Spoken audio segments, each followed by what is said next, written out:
I spoke with Shannon, someone that you're really good friends with here. I've had her on my show Yeah, twice, and I've been able to keep up with her since then as well too. I love it. But the second time I've had her on my show, actually prior to that, I should say the first time I had her on my show, so to make a long story short, I was recommended by Brim to speak with her because at the time she was releasing her new book, and I distinctly remember thinking at the time like I just don't know what to talk about because I've been I used to believe in a lot of the paranormal stuff when I was a lot younger. And then as I got older, I just stopped believing in it.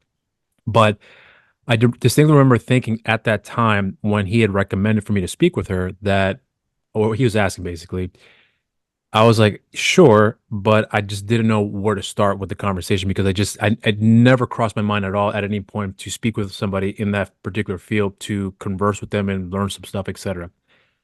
So if it wasn't for that, I probably would have never been down this path in the first place here. So what ended up happening was that when I started talking to Shannon, the questions that I had were pretty general as far as like, her background, which I already knew most of her background by the point because I listened to a bunch of interviews, but just to kind of get an idea of like what she goes through as far as the paranormal investigations are concerned, people asking for readings and etc. And how people how herself and the group that she's with deal with people who are wasting their time to pull one on them, etc. So after that first initial conversation, like there was a lot of more questions that I had, but it took a long time to get to that point where I could figure out like where I wanted to delve into the conversation. And at certain points, I was really hesitant to reach out to her again to have her back on because during that conversation, I never exposed that, I'm very skeptical. I just didn't let that be known.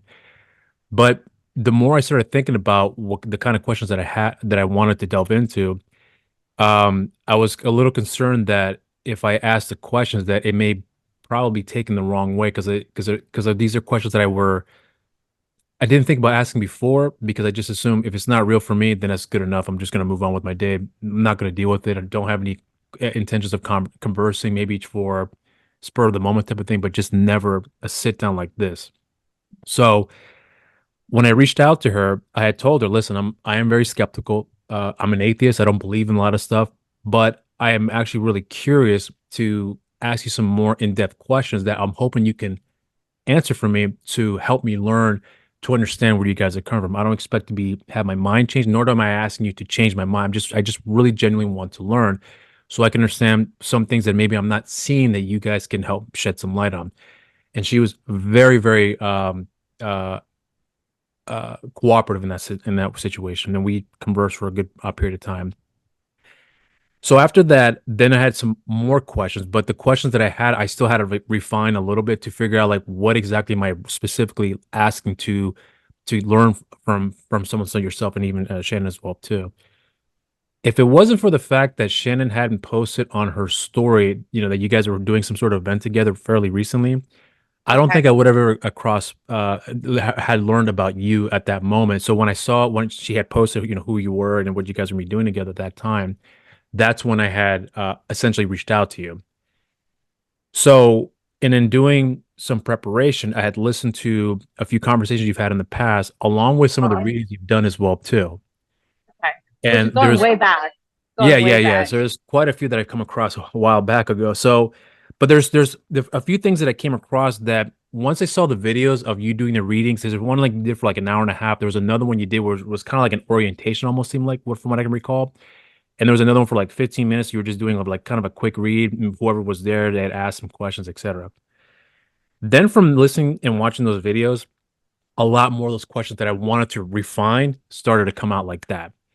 And then because I saw that you actually had done it and you had, because I'd never seen Shannon do it from what I can pull up from the past from with her, it's mostly just conversations she's had and some seminars here and there at some conventions or whatever else. But you were actually the first one that I came across that upon figuring out how I want to go about it here, because I'd seen what you have done, now I was able to kind of get pinpoint, like, okay, what do I want to focus on here? So I really mean when I say there's a lot of questions I have, and I'm genuinely very thankful that you've given me the time to speak with me on this because Yeah.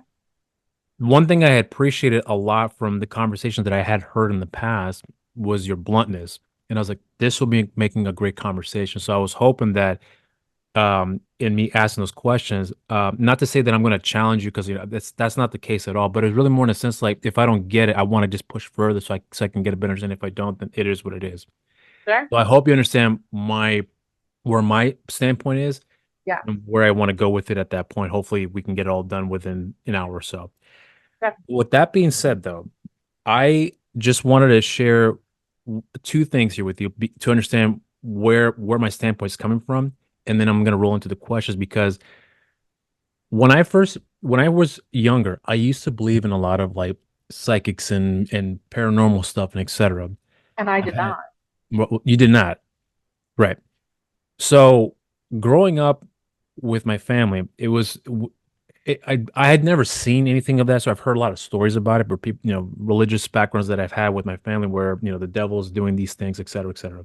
There's a ghost over here. They touched this stuff and they moved this, and I used to really believe in that stuff, and I would always watch a lot of like when I was younger, like sometimes there'll be like a special on Fox at the time back in the 90s where an hour of like videos of paranormal activities occur, and those were at least at the time for me, were really exciting stuff to watch because I'd never seen it, and I get to see it on, on TV for the first time in a real life setting.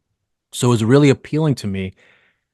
But then when I watched it, I got scared of the situation more so than the actual, let's say, for example, like the doll going from one part of the room to another. But it was just the situation of like, walking into that and seeing that and being terrified of like just not knowing what that was. And then the various other things I've come across at the time when YouTube was kind of like starting to build up, the more videos of that sort started coming out, and that really, really like got me more invested.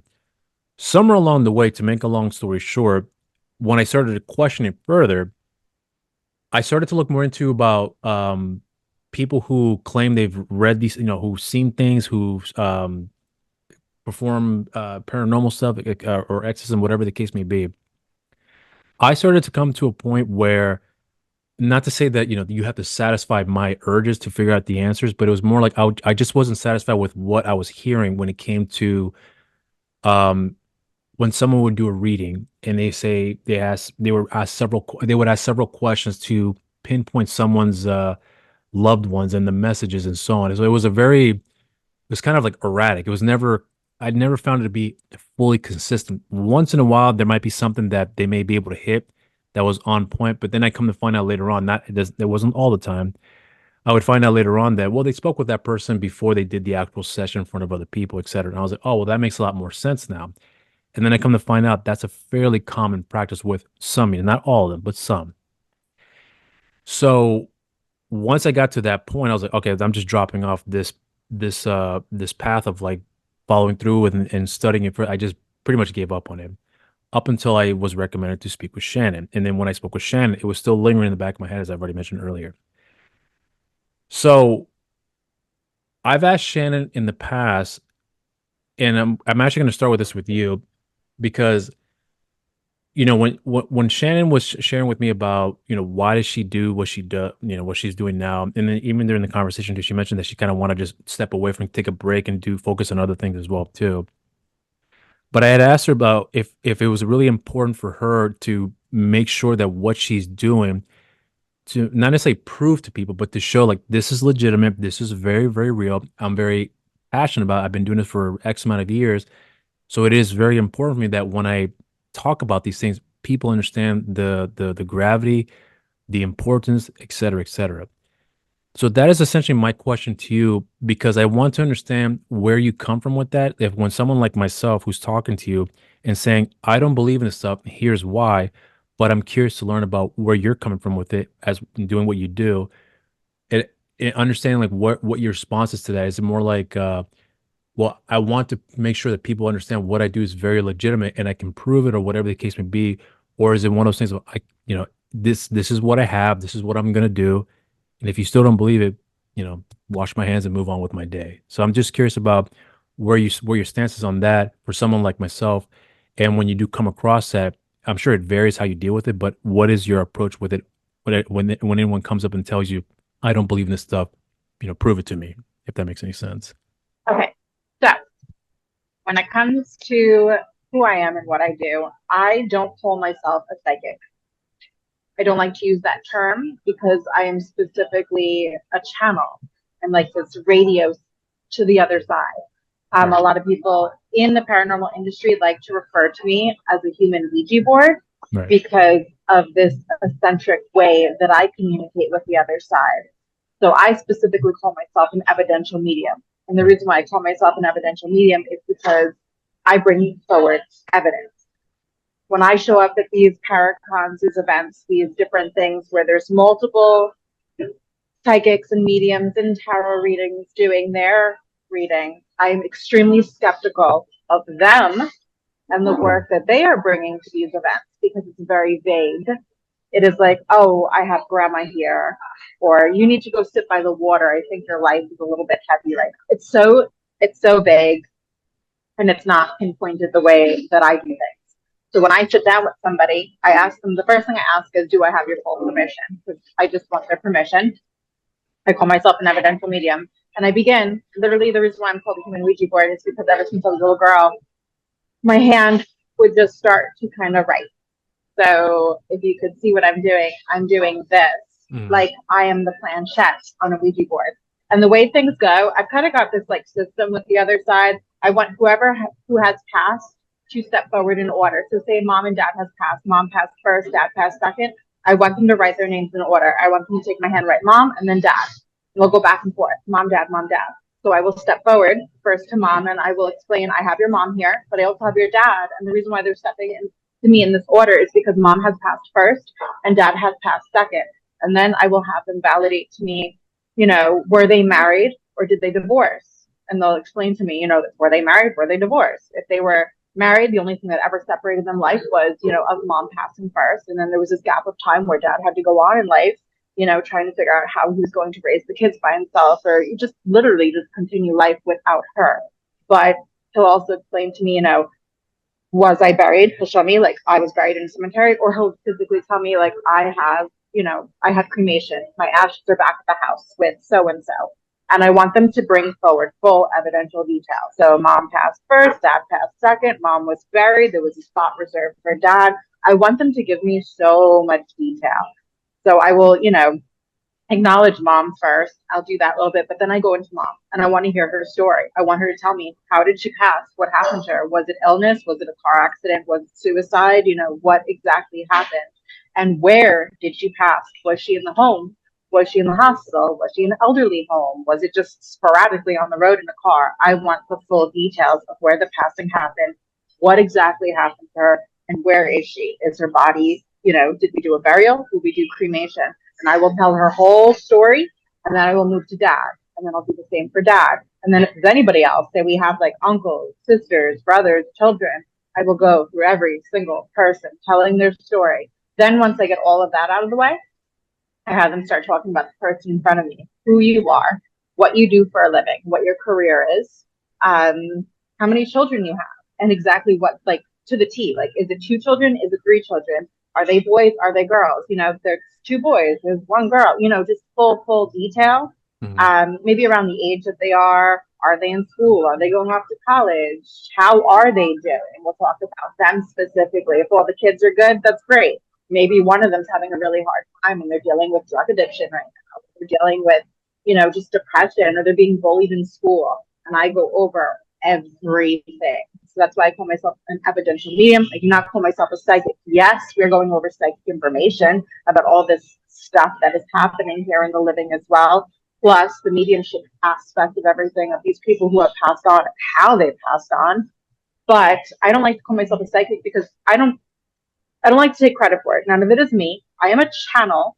I'm literally this vessel, this radio for them to use me. Right. So I give it all to them.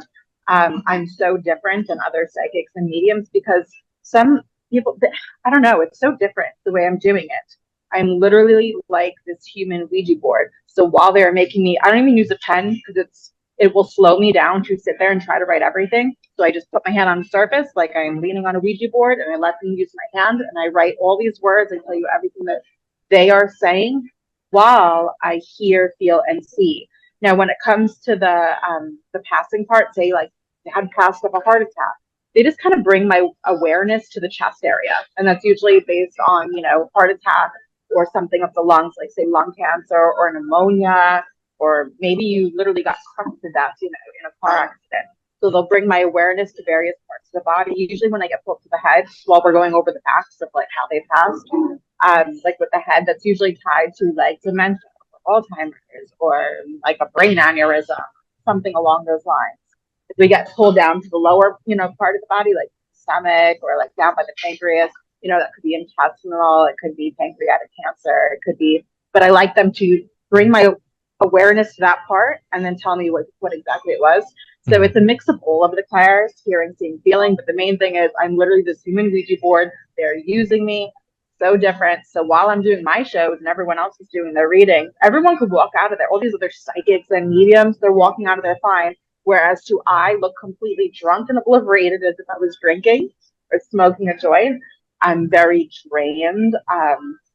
When I do really, really big events, I like to have a driver because sometimes it's really hard to drive home afterwards because of how gone I am from allowing so many souls to use my body for hours on end, if that makes sense. Right. So it's very different. I have not met anybody like me in this industry. I'm waiting to meet somebody else who does what I do. So that is why I call myself an evidential medium. It's very different. Well, how do you deal with, like, in this case where if someone shows up at your show and let's say they're either it's them by themselves going to an event, seeing you, or they're coming with somebody who is intentionally wanted to get a reading, get something to communicate with a loved one and so on.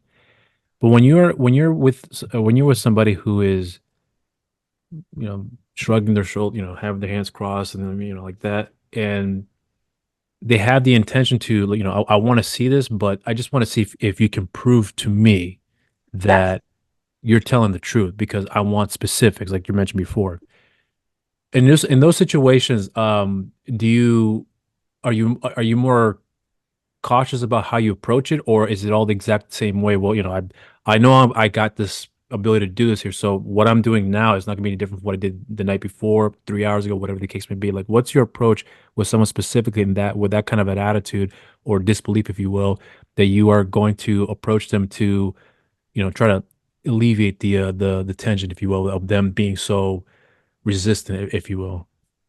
So when I do a gallery reading, I don't do it yet again the way other people do, where they're like, I think I have grandma, and they like try to start asking the audience questions. I do the exact same thing that I would do if I were to be doing a one-on-one.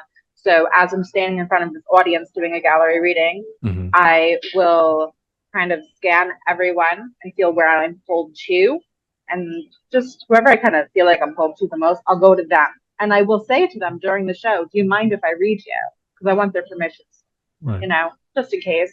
And then I do the same thing I began. My intention is specifically to connect to them, to connect to their loved ones, not to everybody else in the crowd. And I do the exact same thing.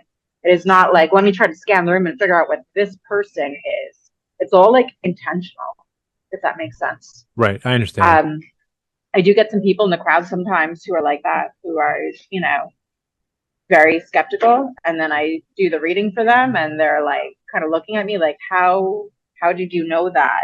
And I'm like, they told me. They Right. told me.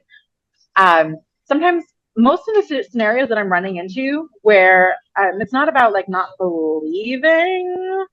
And when I do get those people, I definitely change their mind forever and they're kind of like, what the hell just happened? I sometimes often run into people who don't want to hear from somebody. And, I have mom or dad who steps forward and they're there to apologize because they were not a good person here in the living and they were extremely abusive and did some pretty horrific things. And I'll have this person sitting in front of me in this audience going, why are they here? I don't want to talk to them.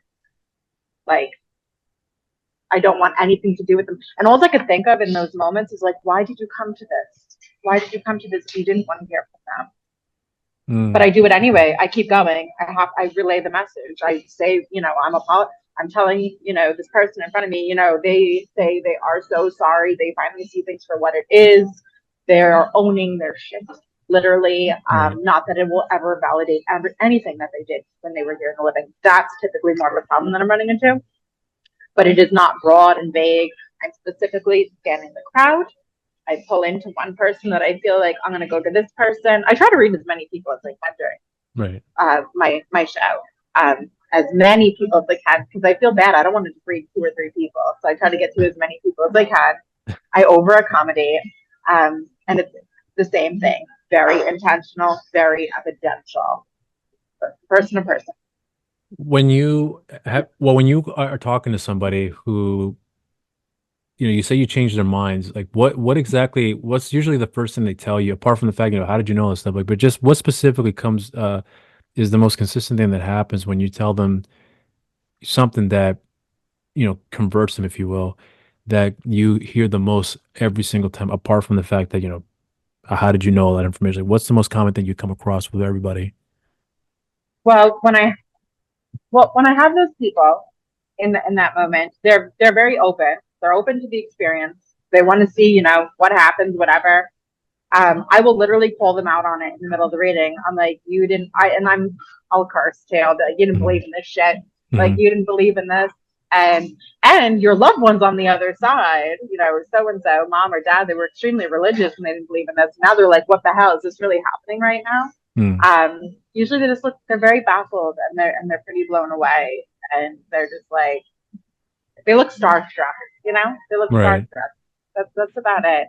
When you're talking to somebody that is, I guess what I'm trying to figure out for yourself is like what exactly do you get the most out of this year? Because um you're talking to somebody about, their experiences that they've had with a relative or somebody they knew that's no longer here. Once you're done with that, because I know you do one after the other from the videos that I've been able to come across here, so it almost seems like you have no time to really kind of absorb it. You just kind of move on to the next So, beat.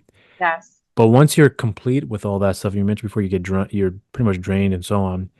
But when you do have the time to reflect on that, like hearing people's responses being positive or negative, whatever the case may be, is there a specific thing that you get out of this year um, that I guess the question is like that makes you appreciate that you're doing something with purpose. You have a purpose in life, and you have a purpose with what you've been given here, and therefore you're helping other people along the way. Like what's the one thing you get out of it here whenever you start doing this here, and then um and has that changed for you at all as far as like, what I'm sure it changed for you from the beginning, but with where you're at now, but has anything changed along the way as far as like what you get out of it, and then what has changed since then? I hope that makes sense, but yeah. I get what you're saying. Yeah. Well, one, when it comes to these readings, I don't retain any of the information hardly.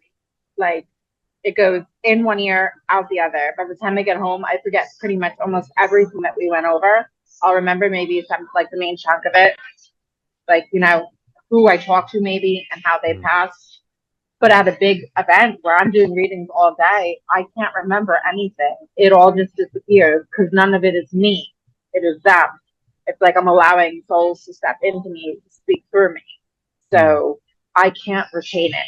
Very rarely do I. And when I do retain, it's usually because of something very, very horrific and something that really like bothers me. Like usually it's around like small children. A very small child passes away that was like 5. I remember this one reading I did for this woman, this little girl. She was telling me how she passed. She literally got over. She went in for surgery for something minor, and they gave her way too much anesthesia. And they literally killed her on the table. That stuck with me. And the reason why it stuck with me is because I started crying hysterically during the reading. Because I'm a mom, I have kids, so that like Mhm. I try really hard to put my emotions aside. But when it comes to something like that with children, it really hits me hard. That's hard. That's really hard. Or some sort of very like catastrophic event, something really horrific that changes a family's lives, forever. Right. That's when I retain the information. Okay. Now, when it comes to this being like gratifying and, my purpose, um, it terrified me growing up, Right. like truly terrified me. My childhood was terrifying. We could do a whole segment on that, how scary it was. Right. But now that I'm here in my 30s, I'm literally living my purpose. I know for a fact, yes, I have kids and everything. I'm a mom, but my main purpose was to do this.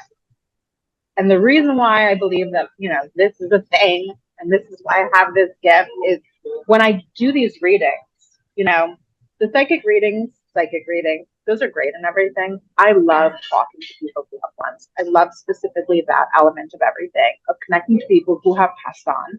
And the reason why I love that is because it gives people the knowing, like, wow, we really do indeed go on. There is no end. There must be life after death. These I'm bringing forward these souls and I'm telling you all of these details of how they died, who they are, who you are, talking about your kids, this, that, and the third. And none of it is me, it is them. It gives you this knowing that we do indeed go on, that there is no end. It's Mm. kind of mind blowing. So I love giving people the comfort and confirmation that we do indeed go on. Because even for me, sometimes I have moments where I question, like, how could you question this, Bianca? Like, what you're doing is so mind blowing. How could you ever question that we don't go on? You know? So if anything, Why exactly are you questioning with what you're doing there? Is it because you're overwhelmed? What's the because reason it's so behind that? crazy. Because it's just Uh, so crazy. I think it's so okay. crazy. There's moments where I'm like really smiling, like, wow, this is real. Like this is mind blowing. This is Oh, okay. crazy. Like it's just really like, growing up, I was really scared of death. I didn't think that we went on. I thought we just died, and that was it. And growing up, I remember watching like John Edwards and stuff, and I'm like, that stuff is a hoax. I'm like, they have to like ask people before the show starts. I thought it was total BS. Mhm. But growing up in the house that I grew up in, it was so horrifically haunting. The things that I experienced and what was happening to me, um, it was quite traumatizing and everything. And as I got older, going through my teens, my 20s, I thought I was absolutely insane. I'm like, I must be schizophrenic. I have to be schizophrenic. Like I really thought something was wrong. I'm not even kidding. Like I just thought it was crazy. So once I got like full validation from a very, very famous medium Claire, during the height of COVID, which is a whole story in itself, but I got that validation from her through my cousin who had died of an overdose when we were teenagers, around 18. At the end of the reading, he was like, Bianca, this is real. You're about to go on this journey. You can communicate with the other side. And I was just like, all right, this is it. This is real. I quit smoking cigarettes. I stopped eating meat. I decided to change my entire diet because clarity is so important and your body, is everything. I try to keep Mm. my clarity at a high max and everything. So I started to do all these things um, to really be the best vessel for the other side, if that makes sense. Mm. And I found somebody in Massachusetts. I took her 6 week course, not to learn how to be a medium or a psychic, but to learn how to open up properly and how to shut down properly. So I wasn't always connecting to the dark and scary shit that I connected to my entire childhood, if that makes Hmm. sense. Yeah. And also so I could get my feet anchored for a good solid foundation of eating, exercising, what you put into your body is so vital for my clarity. Don't smoke cigarettes, don't drink alcohol, don't smoke cannabis, like that was my intention behind that. And I just started to do the readings. And what I wanted was I wanted to meet people who I had no clue who the hell you were. This way, when I sat down and I just started going, I could start to tell you all these things, not knowing a thing about you, and getting the validation from this total stranger of yes, yes, yes, yes, yes, yes. That's where I started to realize, oh my God, this really, really, really is real. Like, this is crazy. So nowadays in my practice, when it comes to my clients, like I'm doing a house full after this, I don't want to know who the hell they are. I get a name and an address and I show up and I go in knowing nothing. I don't want to know anything. When I do these gigs, I want to know nothing. I'll ask their name. I literally have a book of just names and dates and the place I've been. It'll say the name, the date, and literally the location of where I am in the world, just to keep track of how many people I'm reading. I've got like books and books filled, but I want to know nothing. Because if I know the slightest bit, I feel like it alters things. Like if it came to my family and I'm doing these readings, I know stuff about them. To me, that's not validating for me. I love the validation. To me, it's validating. To get all Mm. this information and have somebody telling me yes and being so blown away, it blows me away. It's just crazy. I don't know. It blows my mind. Okay, so here's something that I've come across a lot of when it comes to, readings of this sort. And I'm hoping you can delve further into this with me because Sure. there are some things that that I've really questioned. And so it's going to kind of get a little dark in this particular area where I'm going with, because when I'm listening to someone as yourself, the various other people that I've come across online where they're doing these readings, and then they are pointing out almost like the happier side of things, apart from the what you just shared before about the young girl who passed away because she was given too much anesthesia. Mhm. But something like that, I can understand being very traumatizing for a lot of people. But I think where I was getting a lot of the skepticism too is when, like, for example, like me growing up, uh, there I'd seen a lot of abuse growing up, and I never once heard any stories like that at all, at least from what I can remember and from what I've seen so far of, like, your dad was very abusive to you, and he used to Mhm. do these things, etc. It's always like, dad was always hard, but he loved you and so on. It's like very Mhm. generic stuff. Yeah. So I'm wondering for yourself that I understand when it comes to I only know what I'm told. I understand that. So I can imagine, like, me, if you and I, if you were a psychiatrist, I show up to your office and I have my son there, and my son wants to talk more in depthly with you about what he's going through. And if I'm saying, no, things are great, you only know what we tell you. You can probably read the body language and you can figure out, okay, something's a little off here, but this is what I know so far, but I can read between the lines. On the other side of that, if someone is asking to speak with a relative or a loved one for that matter, and they are purposely leaving out specific set of details that is very, very dark, that is meant for a private conversation, right? Have you ever experienced something like that where, you know, I was abused, sexually abused, or whatever the case may be, and someone from the other side is telling you some specific set of details, and I'm wondering if once you hear them, if you're saying to yourself, well, they told me, so I'm just going to relay it to everybody here. Understanding the fact that once you let that out, you're exposing the person there, you're exposing their background, exposing their private lives, if you will. I'm wondering about if you experienced that, and if you have, how do you deal with that, and what's the middle ground for you to to talk with them about, hey, listen, pull them aside. When I was reading these things, these are the things that your family were telling me, and I'm not sharing this stuff. And this is what they told me. So just letting you know, I kept this completely out, but it's between us now. This is what they told me. I'm wondering if something like that's ever happened. If it does happen, like, how often does it happen where some real serious dark shit comes out where you can't share that publicly in an event like this? So I share it Okay, so why do you do that then? Understanding the the, because the before situation they're each in. reading, I ask them, do you have full permission? Do I have full permission to connect with you and your loved ones right now? I want that yes first. Then, so if it's in a public setting, I'll be more gentle, but I'm very direct. I'm more direct with, like, I'm Right. direct with it. I'm talking like, I've got dad, and he was an alcoholic, and he cheated on mom, and he was extremely abusive, and for some reason, he didn't abuse all the kids specifically to the degree that he abused you. He took things to the next level, and we will start. I'm very open about it. Right. Um, as long as the person is sitting with me. I recently had that happen at an event. It was an overnight stay paranormal investigation. I had to do a gallery reading, and the parents started to come through, and she was just like, why is she here? Why is he like, she didn't want to talk to her parents. That's the moment that I was talking about. They were so abusive. I don't know why that person came and sat in my gallery if she didn't want to hear from them, Hmm. you know? But she still was open to it. She was not nice about it. She was very angry and abrupt towards them, not towards me, but like towards them. And I was able to, I don't know, I was able to kind of step back a little and just Hmm.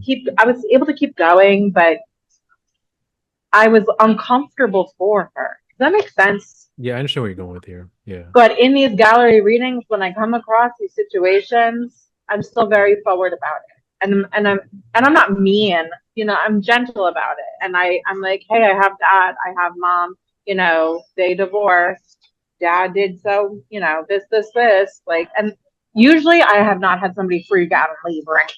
Like everyone's good with it. Everyone's open. I always ask for permission. Now, in my private readings, I come across this stuff all the time.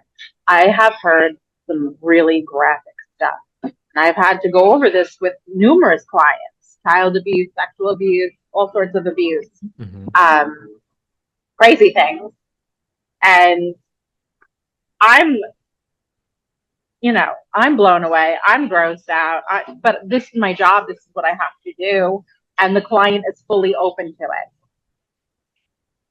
They're open Hmm. to hearing the messages. It doesn't change anything. They don't accept their apology, but they're like, good, I'm glad they own their shit. I'm glad they finally realized how crazy they were and how Right. messed up they were and the sick things that they did. So this stuff comes up often. It is not love and light. When I pull forward numerous souls, it could go in any direction. It could be a really it could be a murderer. It could be a murderer. And now I'm talking to some murderer who's telling me that he, murdered X amount of people. I don't think I've ever. No. I've had a few murder ones. But unfortunately, I've had a lot of like really messed up like sexual abuse ones where they were like doing really graphic, horrible things, and not just to like their kid, but to like this kid's like all the friends in the neighborhood.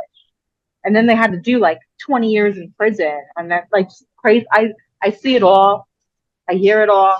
I love when it's a beautiful reading and I could be like, you know what? You're walking into some money soon. They're telling you that you just sold the house, that you're buying this new property in Florida. I love a good reading like that. Hmm. I love when it's light and beautiful and it's good. That's fantastic.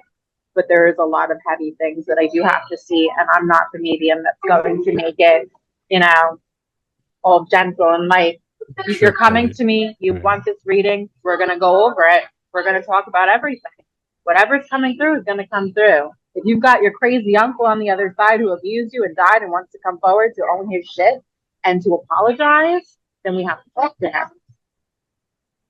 What about when you are so if you're getting all this information, I'm not sure if you've ever gotten depressed or just really, I'm sure you've gotten heartbroken before, but I guess in the sense more like where if you're if you're hearing this stuff on the fairly frequent basis, especially during the private readings where you're hearing some dark things out there, does it ever get overwhelming with like I don't even think I want to do this anymore because if I'm hearing this all the time, I just No, nothing like that at all. no, I do want to keep going. It doesn't stop me. This is Okay. this is my everything. Like I love this. At this point in time in my life, I love this more than anything. I'm so grateful to be where I stand today. But there's times where I go home to like to my boyfriend and I'm like I've got this face on and he's like, what happened? I'm like, it was the saddest reading ever. It was so sad. I feel so bad for this person. Like it really like and it takes me a bit. I gotta like kind of shake it off and be like, this is not mine. This is not mine. Right. So I do have emotional moments, absolutely, especially if it's a really, really heavy reading. That will stick with me. Um, I'm human. I've got human emotions too. Right. So Right. it does affect me sometimes. But for the most part, I just keep going because this is what I'm supposed to do. What so I was asking this question to Shannon about this. I'm going to ask you. Sorry.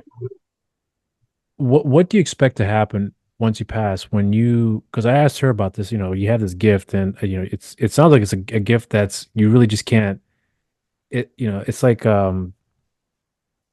you've got something that it can help a lot of people in various ways, from what you're describing, from what I've seen so far as well too, and on the videos. But once you pass away, do you feel like there's more to be done after the fact? Because I don't think I asked this specifically like this to Shannon when I think about it now, but I wonder because right now you're saying you love this right now. You love doing this. You love the purpose you have and the people you're helping, whether it be, rough situations or very light ones, but you're doing something, you're providing a service in helping somebody out or people out rather. But once you pass away, do you believe that, okay, well, I still have this gift, therefore it's not going to be just taken away from me, I would assume. So I'm going to help out more people in the afterlife. So maybe let's say, for example, that uncle who was very abusive, sexually, whatever the case may be. You run into him, you face him, and now you got to talk with him. He's still not over whatever he has done. Like my son doesn't forgive me, or my nieces don't forgive me, whatever the case may be. Do you feel like that gift that you have will serve a purpose moving forward after you pass away? That maybe I can help them now to figure out what to do to help in the situation, so that way the next medium or whoever in this case here comes in, they can talk to them and they can relay the message about, hey, this is what I've done now to truly show you that I've moved, that I have accepted what I've done, but to help you, give you a peace of mind about what's happening now, to the point where you don't have to hold on this anger anymore if you don't want to, because this is what's going to be happening at this point moving forward here. I hope the question makes sense, but I hope you understand why I'm going with it here. So I've never really looked at it in that perspective before of when I pass on, would I, can I like, be the medium to the souls on the other side? Hmm. I never really looked at it in that perspective before of like when I'm on the other side, maybe I could just start communicating with everyone and be like this middle ground, but um, that is a good possibility. But what I have learned from speaking to all of these souls on the other side who have done horrific things, when they get to the other side, it could be, maybe you're just an angry person and you were just really mean to everyone, or it could be a full extreme of murder and abuse and X, Y, and Z. When we get to the other side, we're finally back to this soul self that we originally were, because I believe, we come from the other side, we go back to the other side. So once we get back to the Why do other you believe side, that? because that's just what I've learned from talking to all these souls. Okay. Okay. We're a soul on the other side. Okay. Soul comes into this body, whatever body. Maybe you end up as a dog. I don't know. Um, okay. So we come from the other side. We get to come to life. We live this whole earthly experience. We go back to the other side. That's the Okay. way I've learned. Now, say we come to Earth and we really lose track of where we were supposed to be, and we end up becoming some crazy person living in the streets. We're addicted to drugs. Once we get back to the other side, we're finally back to that soul self, and we realize, holy shit, look what I did. Look at the life that I lived. And we finally realize, we have this realization of, I did this, this, and this.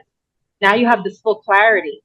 Same thing kind of goes for, say, someone with dementia, someone with Alzheimer's. Hmm. And I have to talk to their loved ones here in the living, and they're so hung up on that last portion of life, of living life. Grandpa had dementia, he had Alzheimer's, and that's who he was. When he gets to the other side, he's not like that anymore. He's back to his soul self. He's got full clarity again. He could finally think clearly. He's not like a baby anymore. Does that make sense?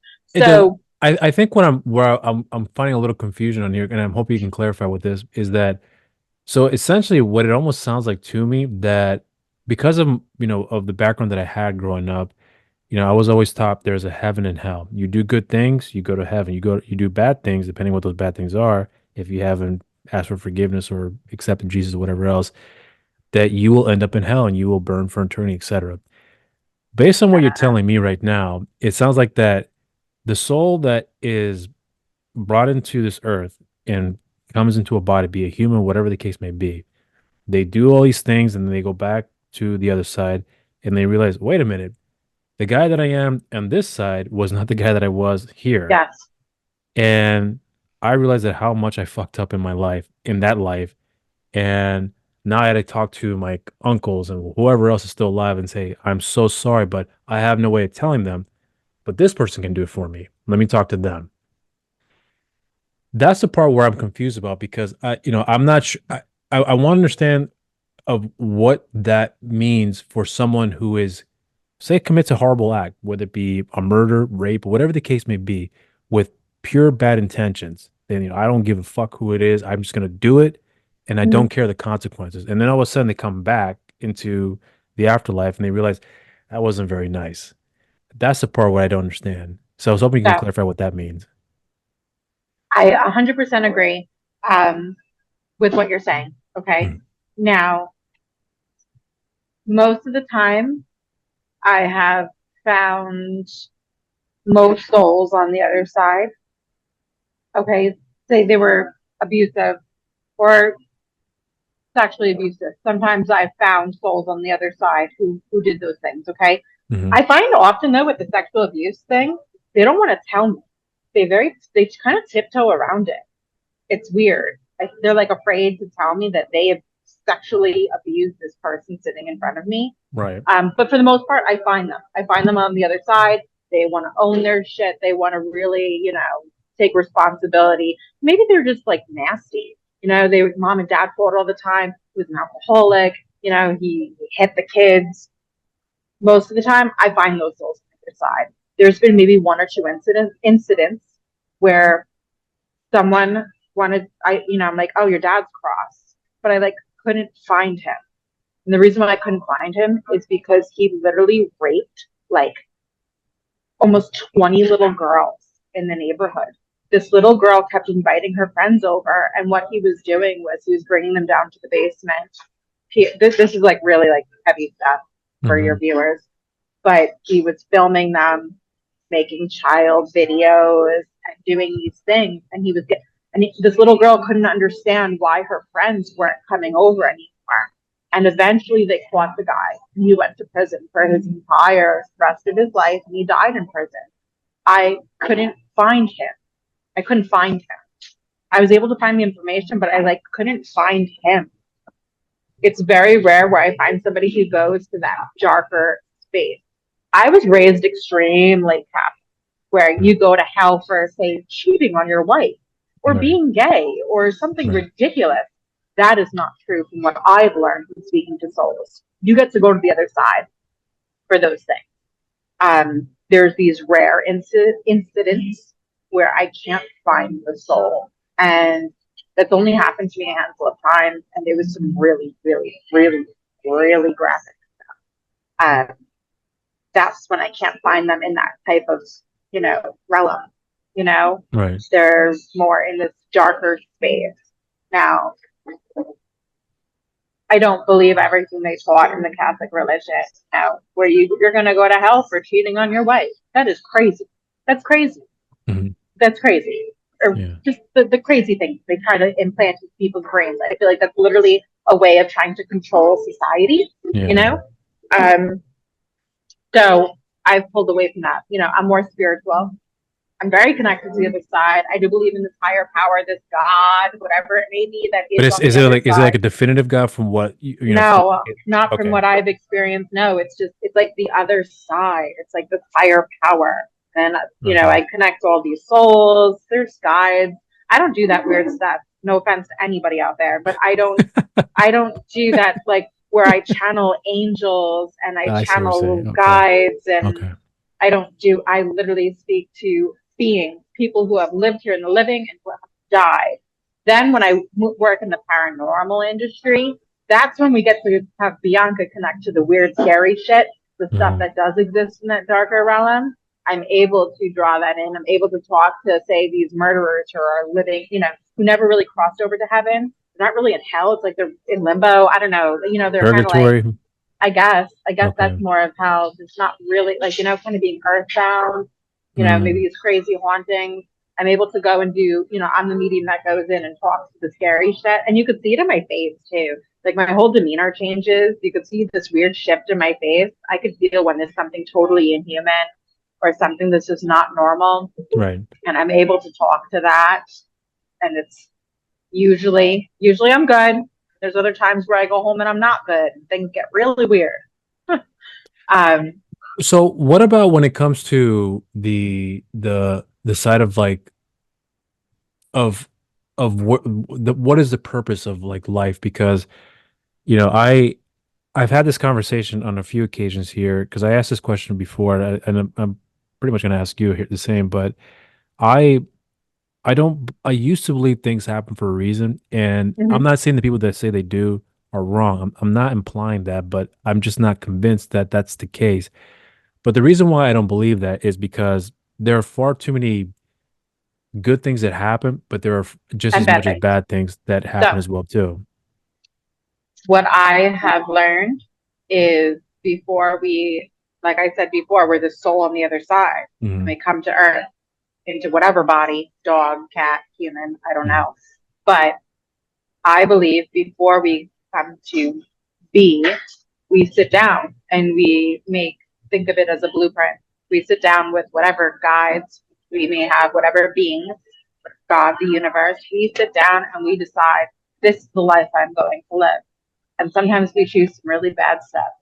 For whatever reason, we want to come here and experience that. That's what I believe. That is what I have learned speaking to so many souls and just experiencing all the weird stuff that I've experienced. I really believe that we decide.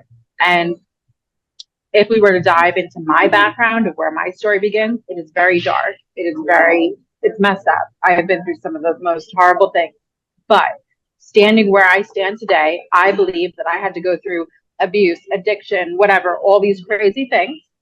So today, as a medium, as I sit down with all of these people, millions of people throughout the world, I have this dictionary and I could understand suicide. I could understand murder. I could understand abuse. I believe that the reason why I picked this path to go through, the first quarter of my life, the most heaviest of things, so I would have this dictionary. So now as a medium, I understand. I could understand all of that. That's what I believe for me Mm. specifically. Um, and same thing with other souls. I believe that we're going to choose A, B, and C. This is what we wanted to experience in this life. I don't believe that we get to live one life, we die, now we're on the other. I really believe maybe we live multiple lives. We get to come So like a back multiple times. reincarnation type of Yes, situation. Okay. yes, where you get to come back and do it all again and again and again, maybe in just various different ways. I'm going to try it this way this time. I'm going to try it that way this time until we maybe reach our purpose of trying to, I don't know, maybe we need to establish things a specific way. Because say we make this blueprint, we come to Earth, this is what we were supposed to do. We got really lost. We ended up being an addict, addicted to Oh, I see drugs, what you're living on the saying. streets. Okay. And that's I not understand. what we were supposed to be doing. And then we get to the other side and we're like, shit, I got so lost. What happened? I got to go back again now and I got to try again. I was supposed to do this route and I totally got lost and I did this route instead. So I believe we get to live multiple lives. Now, if you wanted to dive deeper into that, that's called the Akashic Records. I am not an Akashic record um, guide, whatever you would call that. But there's people out there who help people go into the Akashic records. When you go into the Akashic records, that is when you get to experience and see all the different lives you've lived. There's something very similar to that called past life regression, where that's more of with like a hypnotist. They put you into a trance. All of a sudden, you go out. Like you go out. And when you wake up, it's like you're coming out of a dream, and you got to see maybe one or two lives that you've seen. I've tried both. The past life regression thing was crazy, very short. I don't know how long I was out for. It was really cool. And the going into the Akashic Records thing, you're in more control. Someone's guiding you to go into this meditative state, and then maybe you'll see one life, maybe you'll see two lives. When I did that, I got to see two lives, and it was very interesting, and it made a lot of sense. Well, one of them made a lot of sense. The other one, I was like, I don't know, that was crazy. Okay, so um, if you ever wanted to find someone who could explain that to you a bit more, because that's not my thing. I am not Right. an astrologer. I am not. I'm the medium. I talk Right. to the dead. You know, but that's what I've learned from speaking to so many souls and doing some very interesting, weird things. I really believe we come up with this blueprint. We come to Earth, even if it sucks, even if we decide that we're going to be abused. That's what we chose for whatever reason. Mm. And when we get back to the other side, maybe we reflect on it, and then we have to try again and do the next thing. And then maybe when you accomplish all those crazy things, that's when you get to finally be on the other side for good. You know, I Interesting. you never really know. Right. That's just as much as I have learned through communicating with souls, for instance. Speaking of that, I've spoken to so many souls on the other side. From what I've learned, it is not what you are taught. Say in the Catholic or Christian religion, where it's like these big pearly gates and you're up in the clouds. Hmm. That is crazy. Okay, from what I've learned from talking to all these souls, everyone has a different kind of heaven. Like I remember this one couple, they both died together and they loved to go on cruises. They're literally living out their days on like a cruise ship. That's kind of like what they created their heaven to be. amongst coming back to visit their family, maybe, the various houses they've lived. You were not bound to the other side. I love to compare it to the show Stranger Things, just not dark and creepy like that, but it's like two worlds side by side. Like we live amongst them. We literally live amongst the dead. They're So it's like a constantly around us. parallel space It's of living. like, So us living here and then the other side living at the same time. yes. So, and Interesting. every soul that I've spoken to always has a different heaven. This one little girl who passed of cancer, who's 8, she was more of floating in like this cloud-like kind of space. That one couple living out their days on a cruise ship. A really good friend of mine, her father that passed, he loved to be in Missouri. He's literally living out his days in this log cabin in the mountains of Missouri, surrounded by a million dogs that have passed. All the different dogs that he had throughout his life.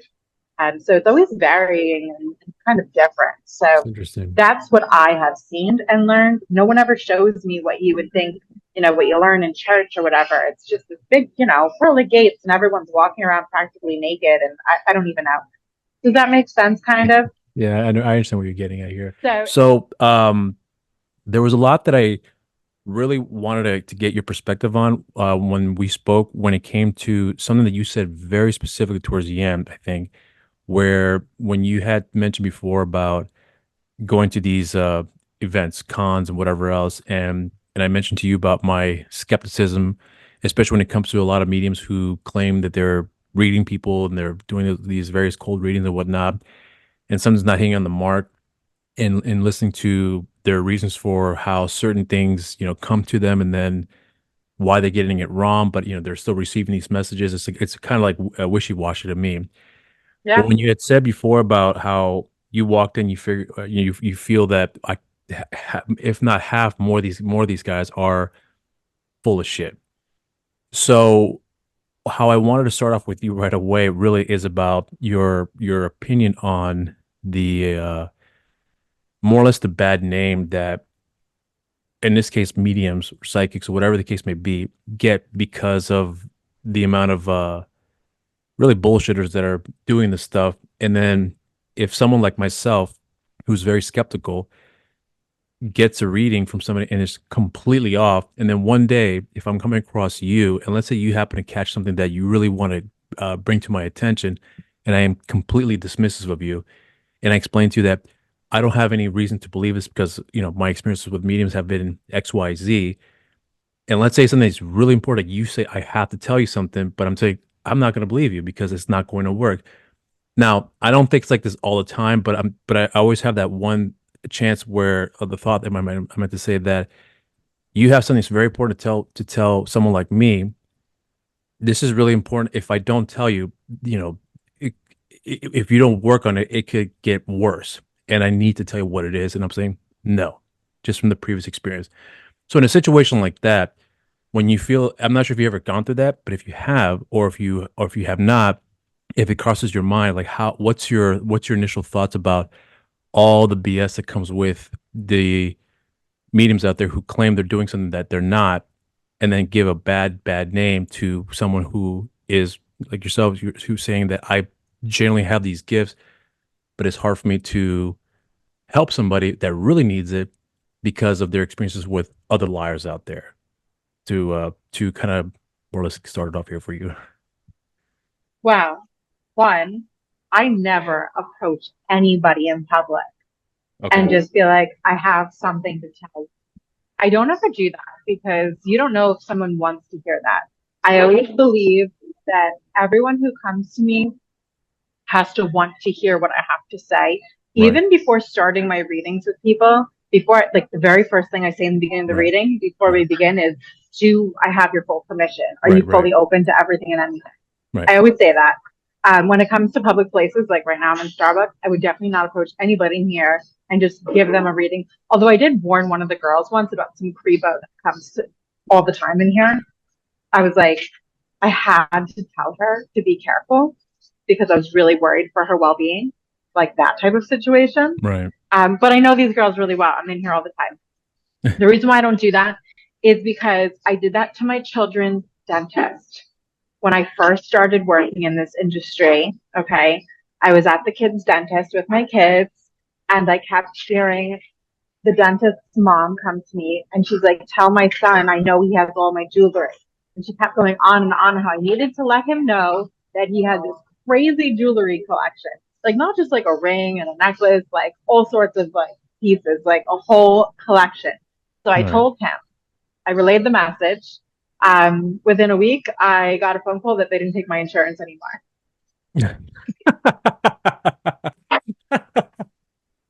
I think I scared. I'm not even kidding. Like, I guess I scared the shit out of him. I'm not really sure.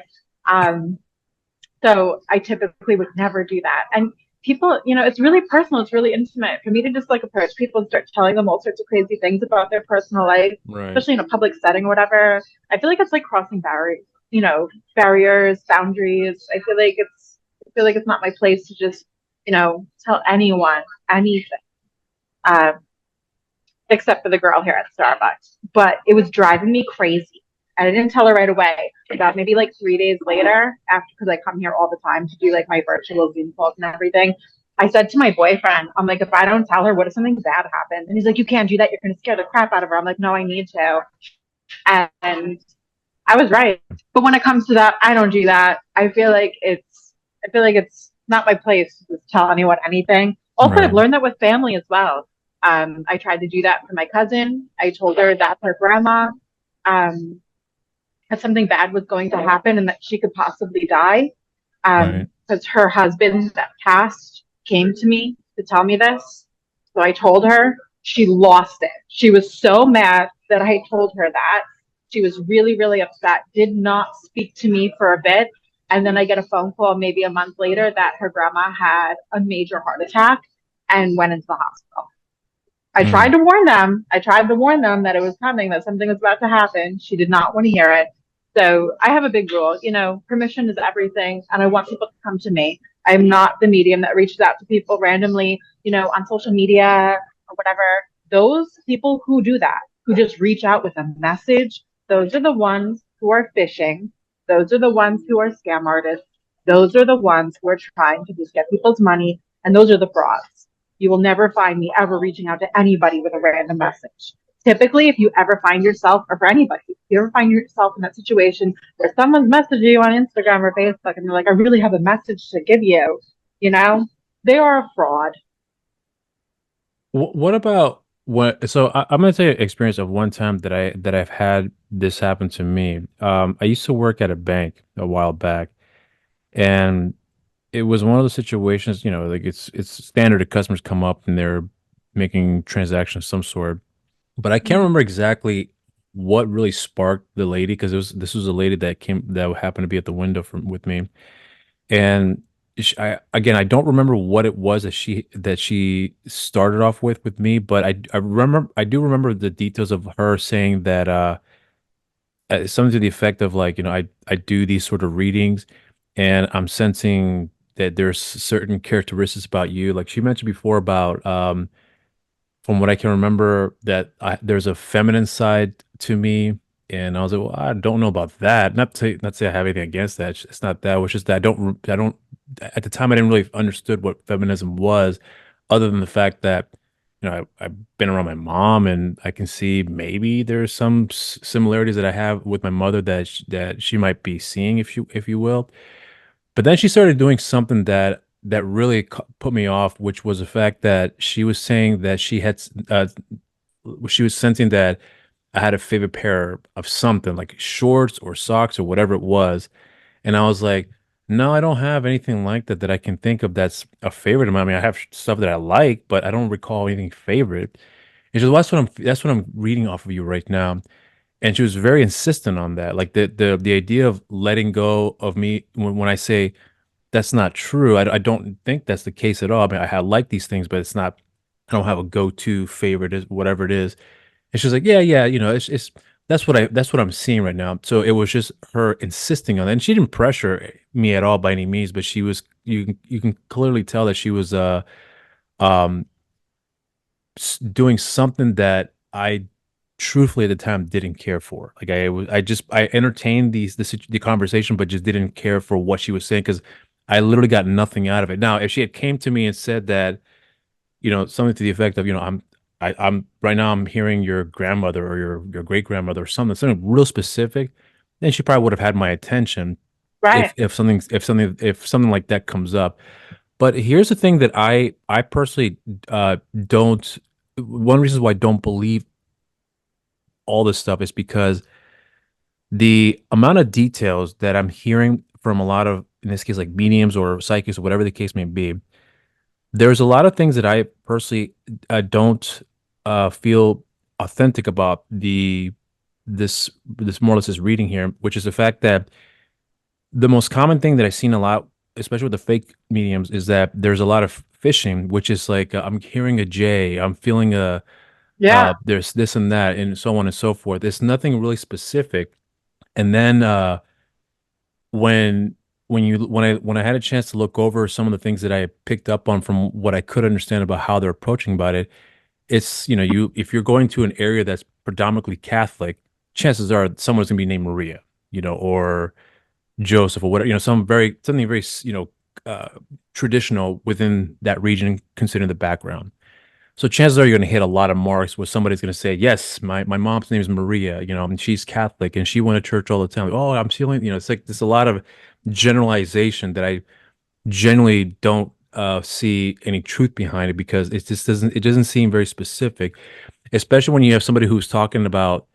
I'm getting somebody who's telling me there's a thing about a knee, there's a thing about chest pain. How many people have those problems? Pretty much everybody. You're talking about like a gallery reading, right? Well, exactly right. But the reason I'm pointing this out to you is because when I had seen your videos, the one of the reasons why I did want to genuinely talk with you is because I didn't see really any of that at all. Now, understand that I'm still very skeptical, from my standpoint, but what I did from what I could remember, there was something different about the way that you're approaching that I appreciated. But again, I'm still not convinced, and I'm not asking you to convince me, of course. But I'm just I'm not convinced. But it's just that the way that you approached it gave me a much more what's the word I want to use? It gave me a lot of interest to pursue and figure out, what's the approach and etc. So whenever you are doing a reading with somebody, the one thing I always wanted to learn was the fact that if I'm hearing someone like, let's say John Edwards, and he says something really specific that kind of threw me off, but I understand it, but I don't at the same time, which is that I'm getting something. Even if I'm wrong, I get it. Someone's telling me something, I get it. If I'm wrong, I still get it. It was something along those lines. Didn't make any sense, but I understand what he was trying to do, which is that someone's giving me this information and I'm just relaying it out to somebody and someone's gonna figure out what it is. If you don't, then maybe I was wrong about you, but someone in here has something that there's a message I'm supposed to relay to them and they're probably not connecting with it. That's where a lot of the skepticism also comes into play as well, too. So whenever you're hearing somebody, in this case from the other side, that's telling you something, is it a very clear voice that you're hearing that they're giving you specifics about the information that they wanted to relay over to them, or is it kind of like an obscure?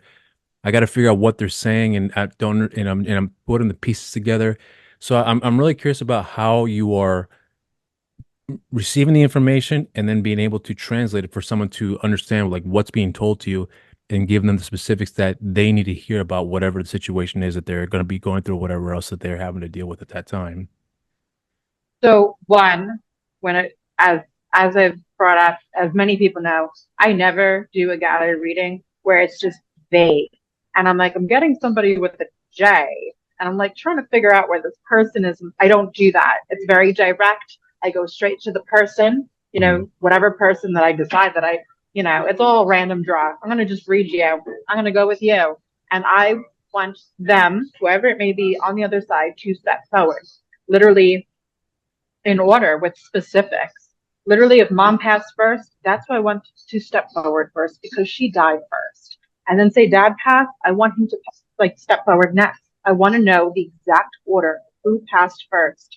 Um, when it comes to how I'm communicating, I don't know how to even explain this, but since I was a little girl, they Mhm. would take my hand, okay, and they would work me like a Ouija board. Right. I'm literally telling everybody what they are writing. I don't use a pen because it slows me down. I am a planchette, literally. So they're moving me as if I am a Ouija board. I'm writing all of these things and I'm telling you word for word what they are saying to me. I literally allow them to speak through me. At the same time, when it comes to the clairs, hearing, seeing, feeling, I like them to draw me to a specific part of the body when it's time to talk about how they passed.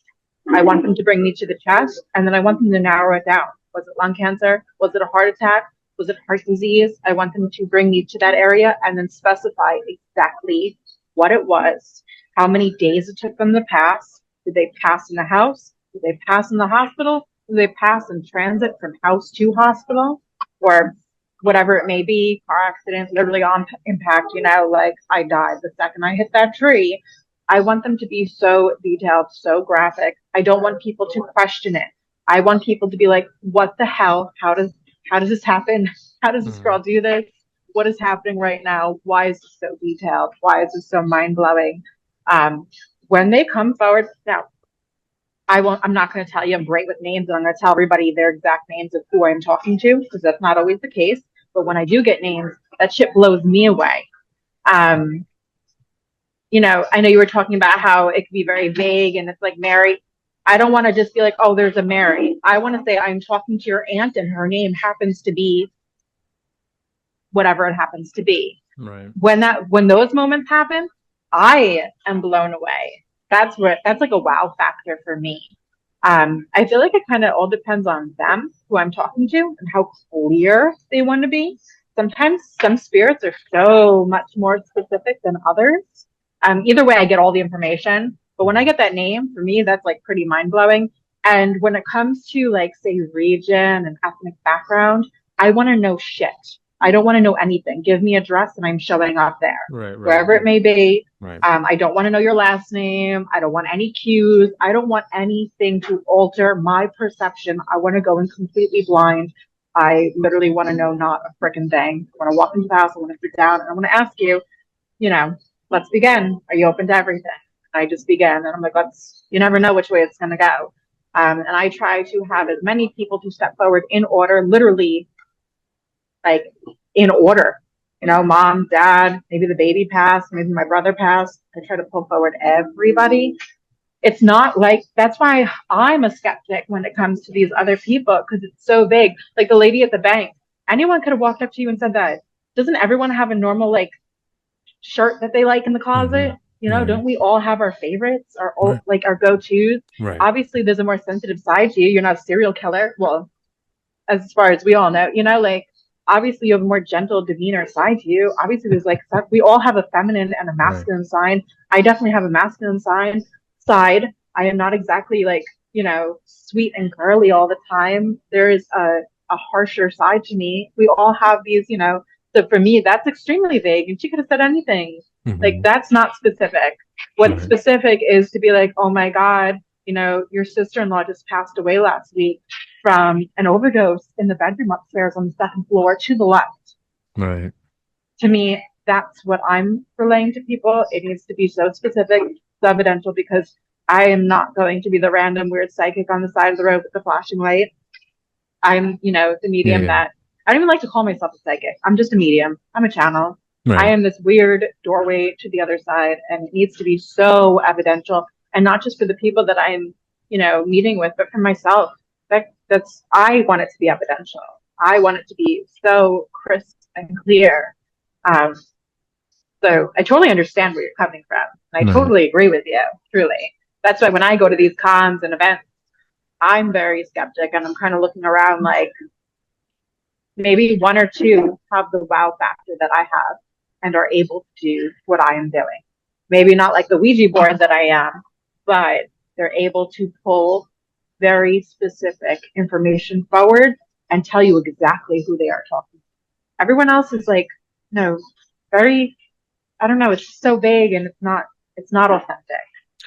What about when you're coming across when when you're sitting down and listening to somebody do a reading and you can tell that they're BSing their way through. They're not exactly providing the exact details that you're talking about that I was wanting to hear as well too. But when you're watching that for yourself, when you're watching it live, um, do you have any sort of is there any sort of emotions that comes out when it comes to seeing that happening right in front of you? And then it's not just one, but now you have two, three, four, and then then you see an additional set of readers that are going out and doing more or less the exact same thing. They have the way of doing it to kind of differentiate themselves, but it's essentially the same thing at the end of the day. But when you're seeing that for yourself and you see it on a consistent basis, especially these events here, do you have any sort of emotions that come up that come out where you are either upset, don't care, or you've seen enough that you take it in stride and you're feeling, well, now I'm here, I know they suck, or I know they're not real. I am gonna do something that's really gonna get people's attention and call out the things that they need to hear, et cetera, et cetera. So I'm wondering what your mindset is when you're seeing it, and then previously, during, and then the events after the fact. So I try to keep a straight face. I don't want to make anybody feel bad. I try. I really do. Um, I bring my boyfriend with me on a lot of these events, and he sits Uh, with me, like, or he'll sit to the side or whatever, and he observes this stuff as well. right. And we will talk behind closed doors later on about what we saw throughout the day. We'll converse because I don't want to make anybody feel bad. And I'm not out there, I'm not trying to sit on my high horse. I'm not trying to be that person that's like, oh, I am the best. It's just, I know what it is and I know what it is not. And Right. I don't want to be mean or anything. So I obviously don't make nasty comments to people in public. I try to keep my composure and keep my feelings and emotions to myself. And I don't find myself like typically conversing with these other readers. And when I do, I walk away going, "Wow, this person is really nutty. Like they're really like a little out there." What exactly are you noticing consistently when you come across somebody who, let's say, you can tell is BSing, and then you have that thought where, like, they're out there, the elevator is open but no one's in there or something like that. What do you where do you what exactly are they doing that makes you think that way? Just really weird things. I can't even like some of the interactions I have with these other readers. Like I just did one in Connecticut not too long ago, and I don't want to name any names, and I'm not All going right. to. All But there right. was this one woman who was doing readings, and this is where me and my partner were having us look at each other, and we're doing weird things with our eyes because we're like, is this really happening right now? But she was doing like um, bone throwing. Do you know what bone throwing is? No. It's a different way of like divination. It's different. It's a different way of reading. But she had like all these different sauces. She had like hot sauce and ketchup, and I don't even know what else. And she's like putting the ketchup and the hot sauce in her mouth, and then she's like spitting it on the bones, and she's shaking it around. To me, that was really bizarre. And I'm not trying to hate on anyone's practices or anything, but there's just some things that I encounter that are really bizarre, and I have no idea how that's helping people. You're it's weird.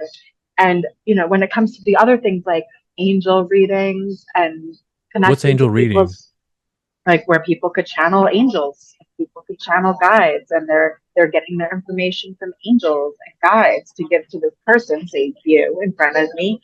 I'm relaying messages from them to you to tell you what you need to hear. I feel like that's another way of being, I feel like it's another vague way. I feel like it's just another vague way to somehow relay some things that you might need to hear that may or may not line up.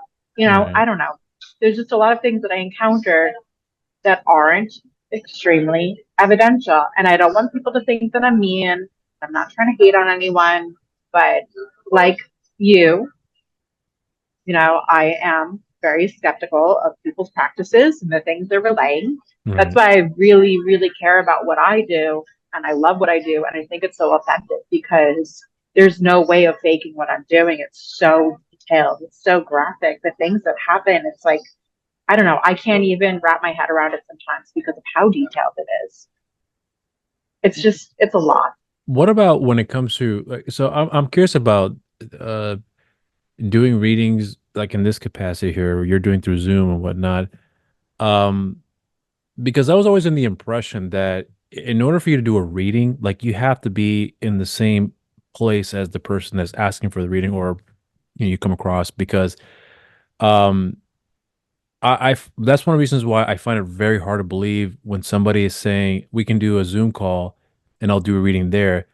How would someone on the other side know? Oh, they're in Long Island. Let's go over there so we can talk to her about what's going on. Like I'm genuinely curious about how that even works, considering that you're talking to somebody somewhere else in the country or in the world, and you're doing a reading, and yet you're able to hear what's being told to you.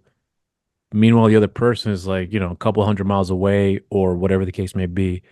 Um, how does that work in a situation like that? And then when you're doing a reading with somebody in the same room with them, is there a difference about what exactly is being how you're receiving it rather and as opposed to doing through a Zoom call or even or a phone call for that matter? Like what's the biggest difference from your experience, if there is any? So in my experience, there is no difference. I just did a Zoom call literally right before coming on. That was more of psychic information. She needed some help with some stuff that was going on in her life.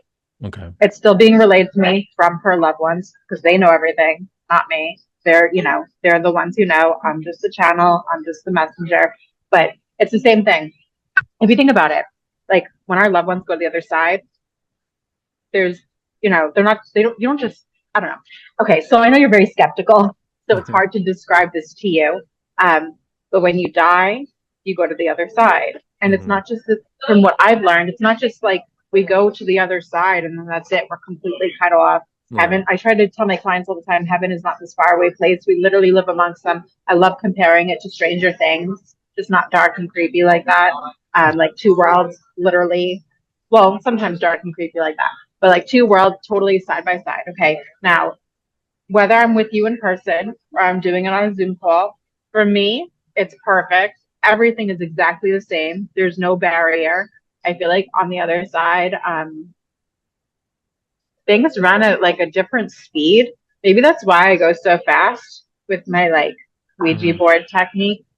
Um, there's no limits, at least for me. I hate personally doing a phone call reading. I could still do the reading over the phone, but I like the client to see what I'm doing. I like them to see me. I like them to see the weird shit that I'm doing with my hand. I like them to see how I'm doing this. I do have some clients that prefer to just do it over the phone because they're an older generation and they're not up to speed when it comes to technology like this. But for me, it's all the same thing. There's no barrier for me. It's always fantastic. When it comes to our loved ones, first of all, they're not hanging out in the graveyard. Hmm. They're coming to see you. They're going to see your family. They're going to places they love. They could go wherever the hell they want. You are not bound to one specific space. And I guess I don't even know, like I don't know how to scientifically explain this to you. Like when I talk to them, they're not coming all the way to Long Island to talk to me. I feel like there's no barriers between time and space. It's like you could go wherever the hell you want. But how would they know that? So I guess what I'm following up with this question is that, like, if I'm coming to you and I say, I would like for you to do a reading with me, and I'm not in Long Island, I'm here in North Carolina. Let's Well, do I a don't want Zoom to know call. that information. So what's happening? Say you were in North Carolina. Hmm. I'm going to tell you in the reading, oh, you live down in North Carolina? They're showing you you're down in the Carolinas. Hmm. I'm going to tell you where you are. Well, they're going to just tell me where you are. Does that make sense? It does, but That's how I, descriptive it gets. I don't right. want to Well, know that. I guess what I'm trying to figure out is like I guess you did answer my question, but so I'm assuming that if I'm reaching out to you to tell you I want to have a reading and we schedule a date and time, whoever is on the other side picked up on that and they say, oh, so they're going to talk to Bianca today on Wednesday at 5 p.m. Eastern Standard Time. We know to reach out to her at this time. Is that kind of the scenario when it comes Yes, to that from your kind of. experience? But I believe they know that like, say me and the client, I believe that their loved ones know that we're going to get together before I even know that the client's coming to me. Because they run, the way I see it is time is so much faster on the other side. So when I go to do a Okay. reading, I need a shit ton of espresso and I need to listen to music. Okay. Because I need to get my energy way up here because I need Okay. to match them. They need to kind of come down a little. I need to go up a shit ton with some coffee and some music. I need to feel good. I feel like everything goes so much faster. That's why I try to tell people, like, I really don't need an hour with you. I could tell you everything in 15 minutes and I could go really fast and tell you everything because that's how quick Mm, they go. Um, they know everything. They know we're going to get together before we know we're going to get together. That's how sometimes I'll tell people, like, oh, like your daughter's going to have a baby boy, like towards the end of this year. And all of a sudden I'll get like phone calls later on, like, oh, my daughter ended up having a baby boy. Actually, about a week or two ago, I got a call from two people in the same day. One person wrote me an email to tell me that I met them at the Grand Midway Hotel when I had my event there this summer. I believe it was in July. And she told me that when I saw her, I told her that she needed to get to a doctor immediately because something was wrong with her heart. So she went to the doctor and she insisted that they did a full whatever on her heart. And the doctor was looking at her like she was crazy. And she's like, why do you want this? You're fine. And she goes, because Psychic Medium Bianca Rose says so. And the doctor looked at her like she was nuts. Okay. Turns out that if she didn't get her heart checked, she was going to end up dying. That's how bad her heart was. And they're like, how did you know this? And they were like, well, the medium that I saw told me. And they still had this face like, what right. the hell? You know, later that day, I get a phone call from a man who I saw 4 years ago. He told me that when I met him, I told him that something really bad was going to happen to him, health wise, but that he would be okay. I have no recollection of this, by the way. Okay. And he goes, literally a week after that reading, I woke up paralyzed. I had a stroke in my sleep. I just spent the past 3 years learning how to walk, talk, and eat again. You need to come to my house immediately and give my entire family reading. I just did this last week. The day I saw you, I had to go to the family's house. I read him, his wife, and his son. I was so like blown away. Like I get blown away when people call me to tell me these things. Because I Right. don't know, at the time, I'm just telling you what the hell your freaking like uncle is telling you. I'm telling you what your uncle's telling you right now. This is Right. what he says. He says you're gonna like, have a stroke, for instance, in a week, and all of a sudden it happens. And then eventually you get that phone call, my point is they know things before we know things. I guess they know things on a completely different like timeline. Maybe things are so much faster. Scientifically, I couldn't really explain that to you. Hmm. Maybe if I died and came back, I could explain it to you a little bit better. But I don't really know the logistics of how this works. It's this is what I could do, and I'm pretty blown away all the time, and I'm really grateful at this point that I could do this. Back in the What day, I was terrified. have you ever been wrong when it comes to information you've been given that you relay to somebody and then they say that never happened? Yes, sometimes I will come across somebody like that. For instance, I just did an expo this past weekend. Hmm. Okay. Every single person that I read, phenomenal reading, amazing. Towards the end of the day, it was like maybe my third or second to last reading. This woman sits down with me and I look at her and I go, are you fully open to everything and anything? And she kind of like sits back a little and she's like, I guess. And I start to read her and I'm trying to read her. I'm trying to talk about her father. And I'm like, your dad passed. He talks about how we did cremation, but there's a burial as well because we cremated him and spread his ashes. To me, going back to the earth, that's a burial. She just kept going, well, yeah, but not exactly. Yeah, but not. And like, it was like talking to a potato. I hate when people just stare at me and they've got this face on and they're not validating the things I'm saying. They're kind of going like, yeah, and no. I told her to get out of my chair within 5 minutes. I said, you know what? You need to get up, take your money and go to somebody else in this room. I don't want to read you because she wasn't like fully open to it. And like, I need validation. I need this to go quick and smooth. And if you're kind of resisting and you're like telling me yes and you're telling me no at the same time, to me, that doesn't make sense. And now you're confusing me with what I'm being told. Okay. So in that instance, I told her to go. Okay. I also did a party the day before that, my first reading of the day, I was trying to talk to her mom. She was not open to that reading at all. It was like pulling teeth the entire reading. And I feel bad because I feel like I'm not doing my job properly. I feel bad for the person I'm trying to talk to because they're not listening as I'm trying to talk to your loved ones on the other side. Those instances, it makes me feel crazy and I feel like I'm doing it wrong, but I know it's not me. I know it's the client. Hmm. Then there's other instances. Like I had this one client who I still talk to now and I told her she was going to have a little boy. Turns out she had a little girl.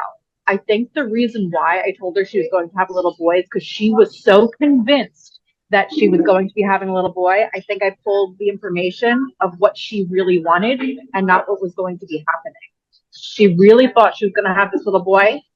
So I started to pick up on the fact that she'd be having this little boy. It was a girl. Hmm.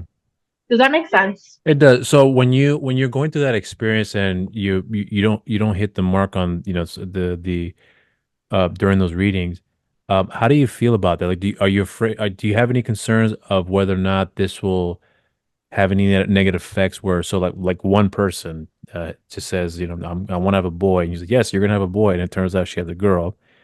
Do you have any concerns that I got that one wrong, and I told her she would have a child, but a boy because that's what she wanted. Are you concerned that they're gonna say she read me, but she was way off about this one thing that was very important, and she got it wrong? Like, are you scared of? Are you concerned about the reputation that may leave when it comes to getting something wrong for clients who are really looking forward to you reading them and figuring out like what the future may hold for them? I try not to let a moment like that get the best of me. I try to think about all the other phenomenal things that I've done, Hmm. how like accurate everything else is. Like for that one instance, I try to like feel like I like to take a step back and assess it. And for me, I think I really pulled forward the fact that she'd be having this boy because that's what we were so set on, meaning her. Right. That's what we really thought we were having throughout an entire pregnancy up until the end when we had this baby. So Hmm. for that, that's like the only instance I could really like say that, where I was wrong. There's nothing major in any other area. Um, I will beat myself up over that one little like moment, but then I have to like take a step back and remind myself, like, are you crazy? What about all those other readings you just did? How could you let that one little thing affect you when you did all of these other? But I'm human. You Hmm. know, we all beat ourselves up over stupid things. Like, is Right. my hair perfect enough? Or, how do I look when I look in the mirror? I try not to get into that space because I don't want to self sabotage myself. If I get into that headspace, I will self sabotage myself when I start going into reading because I need to go in and just be like a blank slate and just let them take over. If I go in with a concern like, oh my God, I'm going to mess up, things aren't going to go where it should, I will literally mess myself up. I like get into my own head. I don't want to do that. That is like a number one rule for any psychic, for any medium. Never get into your head, never question anything. You have to like let it flow or you will self sabotage yourself. It's really weird the way that works, but that's just how it works. Does that make sense? It does make sense. So here's what I was just thinking of something right actually previously before, and I want to get to this real quick before I forget. Um, so I was asking you before about the information that you're getting from someone on the other side, and we talked about where you are and how the information gets to you, etc., and that it doesn't matter if you're in a different country or whatever else. So there was I remembered there was one time I saw a movie. And I thought at the time that this will, and I'll be honest with you, I still think that if this were to be real, that's how it would happen. So the movie I'm Okay. referring to is Ghost, and there's a scene in the movie specifically when, as soon as I forgot the character's name that Patrick Swayze played, when he came across, I believe I forgot Whoopi Goldberg's character's name too, but he comes across her and he notices that she's BSing the first time we're seeing her on screen of this whole psychic reading, and she's pretending she's shaking and channeling the spirits or whatever else. And then he starts speaking out loud. He's like, "Oh, what a crock of shit," or whatever else. And she's like, "Who says that?" Then he realizes that, oh, she can hear me. And so obviously with her, it seems like she had this gift this entire time, but she was just BSing her way through because she never came across any real spirits up until him. And then they had the little thing, and then he stepped away for I forgot the reasons why. It's been a while since the movie, but when he did come back to see her after I don't know how far down the line it was, all of a sudden the same room that he came across with her, she's the room is filled with a bunch of different people that she cannot see. So this one lady is a client came up and says, she's like, "Who do you want to speak with?" And the client was like, "I want to speak with my husband, Orlando. Is there an Orlando here? Orlando, is he here?" And he's like, "Oh, I'm here." And he's like, "Okay, Orlando's here. What do you want to tell your wife?" And it's something about that particular situation. I remember thinking, like, if psychic readers were real, to me, that's how I think it would play out. But now, considering her circumstances, there's a reason why she behaved that way when you see how her character is and so on and so forth in the events that led up to that moment. So it made sense for that situation. So the reason why I'm bringing this up here to you is because that to me seemed very real. At the same time, because I'm also very skeptical, I tend to believe that most of the other films or TV shows that I have come across when it comes with this kind of situation with readings, I never felt like it always felt very outlandish, over the top or whatever else. That one being the only, in my opinion, the realistic approach that I felt worked very authentically considering the circumstances. Obviously, it's a movie, but it felt very, very real. Like that whole movie, I felt like if I have to this watch that. I don't think I've ever watched that movie. Ghost, Yeah. it's a great movie. It really is. But so I'm pointing that out because I'm really curious about your perspective on how, in this case, like Hollywood mainstream stuff and indie stuff as well too. If you come across that stuff, if any sort of films or TV show got anything right when it comes to what you do or people that you know that do similar things or very different branches of it. Have you ever come across something that you saw thought that is 100% accurate or at least close to it as possible? Anything that comes to mind that you can think of that you've seen? Think about that. Wow. The one thing that I was just watching, I binge watched it for the millionth time, was I was watching American Horror Story, COVID this Okay. past week. Have you ever watched that? Mm-mm. What? No, I just never did. Oh my God. Okay. Well, I was watching that, and that specific series out of all the series, okay, or season, that season was Mhm. Coven. It was about like witches. They each had their own abilities, Okay. they could each do different things. And the one girl, um, she was kind of like a psychic, and she could hear people all the time, all this noise, whether it's connecting to a living soul or the dead. That to me seemed kind of legit. So like I was just talking to Shannon earlier and I was talking about how this week I feel so like heightened, like not in a good way. I feel overwhelmed. Like there's so much noise. Like being around my kids feels like too much. There's just so much. It's been weird in my house, some activity. Like it's just felt like a lot. That's the only movie I could really think of right now. I can't think of like any legit movies where I feel like, oh, that's real and not Hollywood, and let's do it up in Hollywood.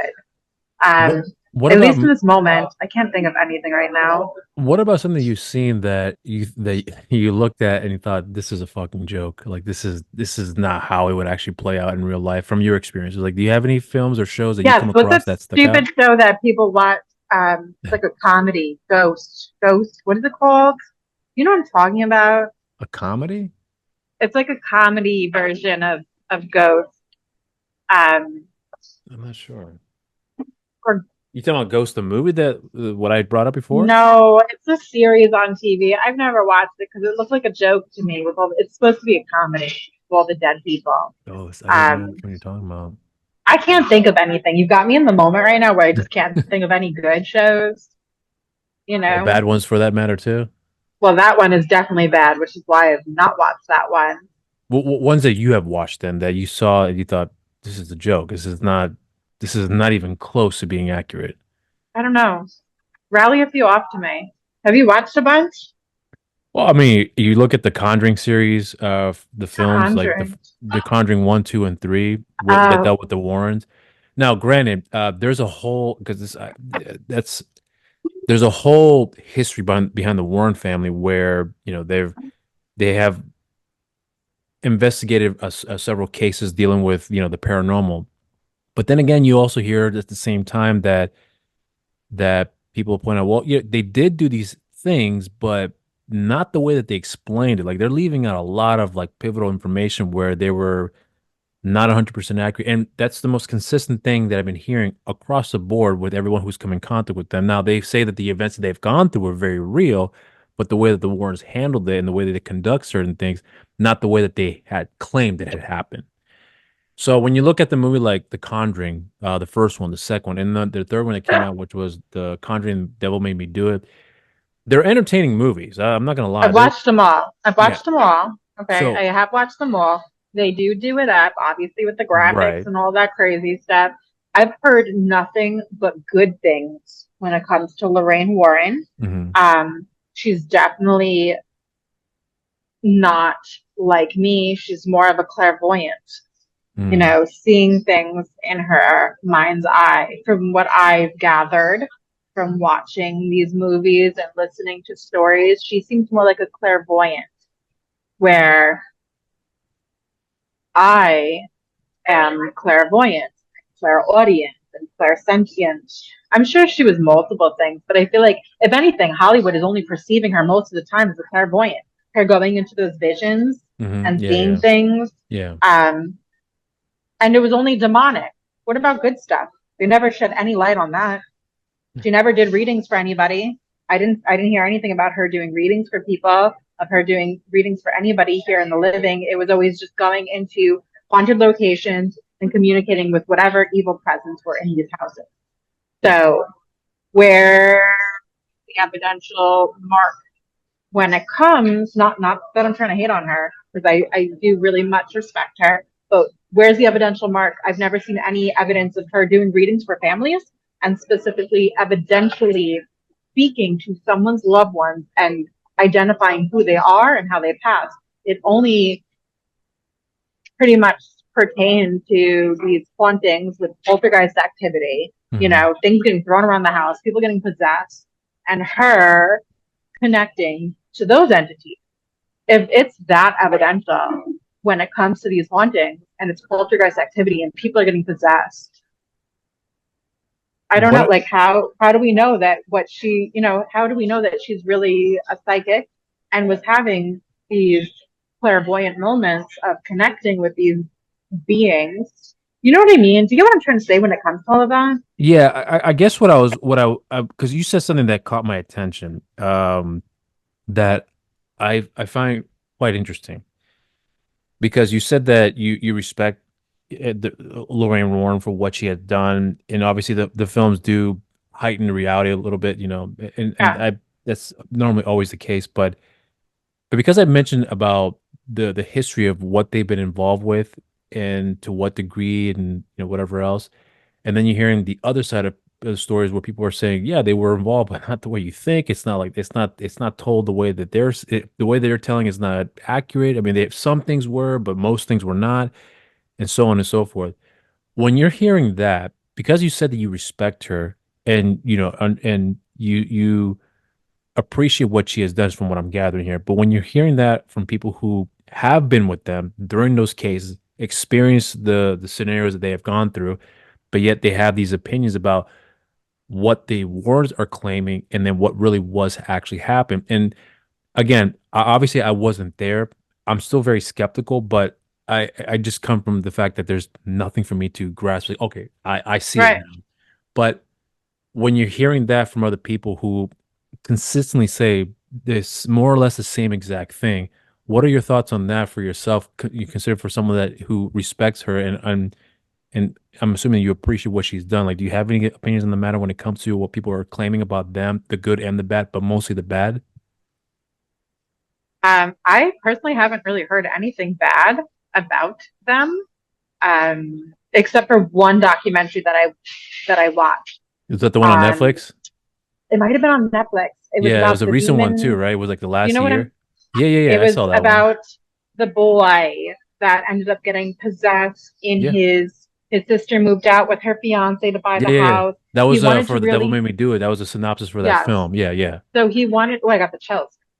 So he wanted to tell he wanted to tell his story, and he made it seem like, it wasn't what they made it out to be in the movies, and as Right. if what they did, like as if they came into the house and they really stirred shit up, and they put their family in a really bad light, and I don't know, apparently they ruined their lives. You saw it, you know what I'm Yeah, yeah, yeah, talking yeah. I about, know what you're right? talking about. Yeah, of That's course. the only time I've ever heard anything bad, and I watched that and I was like, oh my god, like I've never heard anything like this before. Right. I only watched that not too long ago. So that's the one instance that I've heard something negative about her. Otherwise, I meet all these people all over all the time. They're like, oh, I knew, Ed and Lorraine. I knew Ed and Lorraine. I got to Yeah. work with them. I got to meet them. I've always heard really, really good things. I do respect her because I personally don't know her. I never got to meet her. I have Hmm. had heard all of these great things. Obviously, she made a huge impact in the world, being that they made so many movies about their lives. Yeah. And she probably was a woman of her time. Think about it. Back then, she grew up in a different era. Women weren't allowed to really speak freely back then, during Hmm. her time. That's when things were kind of transitioning. A lot of women used to get burned alive just for doing anything when it came to witchy, evil stuff. Hmm. So I do Hmm. respect her for making such an imprint and being a woman of her time who really decided to step into that life and kind of take that course. That's really fantastic. I don't know where things stand 110% when it comes to her abilities and how she was really connecting on these cases. You know, if we're going into these demonic situations and it's really, really evil and everyone's experiencing all sorts of crazy things, I don't know. You know what I mean? Yeah, I I don't know. know. I I, understand what you're I saying. can't I can't be the judge of all of that because I never got to really see it. And it's not like she was a medium of her time that did reading for people, for families, connecting to their loved ones. It was only to the darker stuff. You know what I'm saying? Yeah. So What's your opinion though on like because I think if I remember correctly, you talked about this in the past when it comes to I think you mentioned before like you're not you kind of have a little feeling an uneasy feeling about the what's it called cryptozoology stuff like the Bigfoot all with the all those creepy yeah that yeah like stuff you said scares me. I don't want right. anything to do with that. Right. Well. So the reason I'm asking that though is because there's a lot of stories out there that I've heard, that I remember hearing as a kid, and then when I was very heavily into this stuff, that there was like extreme scenarios of people experiencing some out of the ordinary situations where they literally have seen something, whether it be a ghost or some sort of creature that's very obscure that they have heard about or never seen before, and they share it, and then so they're, oh, I've seen it too, little details like that. Because I bring this up here with you specifically because I had two people that I used to work with a while back. One of them had told me because this guy was originally from Buffalo, New York, but I think he said it was somewhere along the coast of like somewhere driving along Canada, or I can't remember the exact details. But we talked about Bigfoot specifically. And I can't remember what I had said other than the fact that we were talking about that particular subject. And then he said, "Oh, I've seen Bigfoot." I was like, what? Tell me what happened." And his story was that he was driving on a highway. It was night. It was at night, I'm going to say. And as he was driving, he saw like he's like, I saw this massive hairy figure that we saw from a distance. And then as soon as we were getting closer, that thing turned around, looked at us, and then like looked spooked and then walked into the woods. And I was like, "And what did you do?" He was like, "I was scared shitless." I was like, "Did you not go after to see what it was?" He was like, "Fuck no." No, Right. no. He said no. That was one story. Now, another story, because I'm originally from Northern Virginia, but a coworker of mine had lived in an area that I used to live in, out in Herndon, Virginia specifically, which is in Northern Virginia. And he had told me something that I thought was so interesting. Now, is it 100% true or not? I'm sure he's telling the truth as far as what he had seen might be something, it's unless I seen, I don't know. But even he didn't know what he had saw. But what he had said was that while he was out playing with his friends, I think they were playing kickball or something, something with a ball. But anyways, he was chasing the ball that went on the curb, and he happened to see this like I saw this humanoid monkey looking figure, And I remember just standing looking right at it. It looked at me, and it was walking kind of like a primate, and then looked at me. I can't remember if he said it was hairy or not, but it just did not look human at all, but very humanoid, but not human. That's what he had said. He's like, I looked at it, and then the thing looked at me and it just crawled away. And I was like, what did you think when you saw it? He's like, I was freaked out. I was genuinely like shocked. And then what happens? Like, then I just went back to go play with my friends, and that was it. There was nothing extraordinary about the situation other than the fact that he saw some weird looking thing and it went away. Now, I bring this up specifically with you because I've heard plenty of stories like that where people Okay. see something obscure of that nature. And then you're hearing stories about people who claim they've seen some spirit of some sort or a ghost or whatever the case may be. That's also very extraordinary. Now, Mhm. whenever you're hearing something like that for yourself, apart from the cryptozoology stuff that you said you're scared of, you're scared of, you said, but when you're hearing something that's along the same field as yourself, like with Shannon, for example, her doing paranormal investigations, and then she talked about being having a spirit cling on to her and still is, and so on and so forth. Then it's a very extraordinary a set of events that she had gone through that changed a lot for her. And then we had a discussion about that not too long ago about the more in depth side of what she has experienced, and then since what she has experienced. But whenever you're hearing stories like that, do you have any? I wouldn't say reservations, but I guess maybe curiosity is probably the best word. But are you? Do you question it? And Yes. if you don't, okay, if you do, what Yeah, exactly are you looking to get out of it? Like you're looking to be convinced as well too. Like, hey, if you saw this, how come I've never seen? Like, what's your perspective on that for yourself? I do. I sit in the same boat as you. When someone tells me some crazy experience that, like I saw Bigfoot or I saw this, Hmm. I do question that. I do question.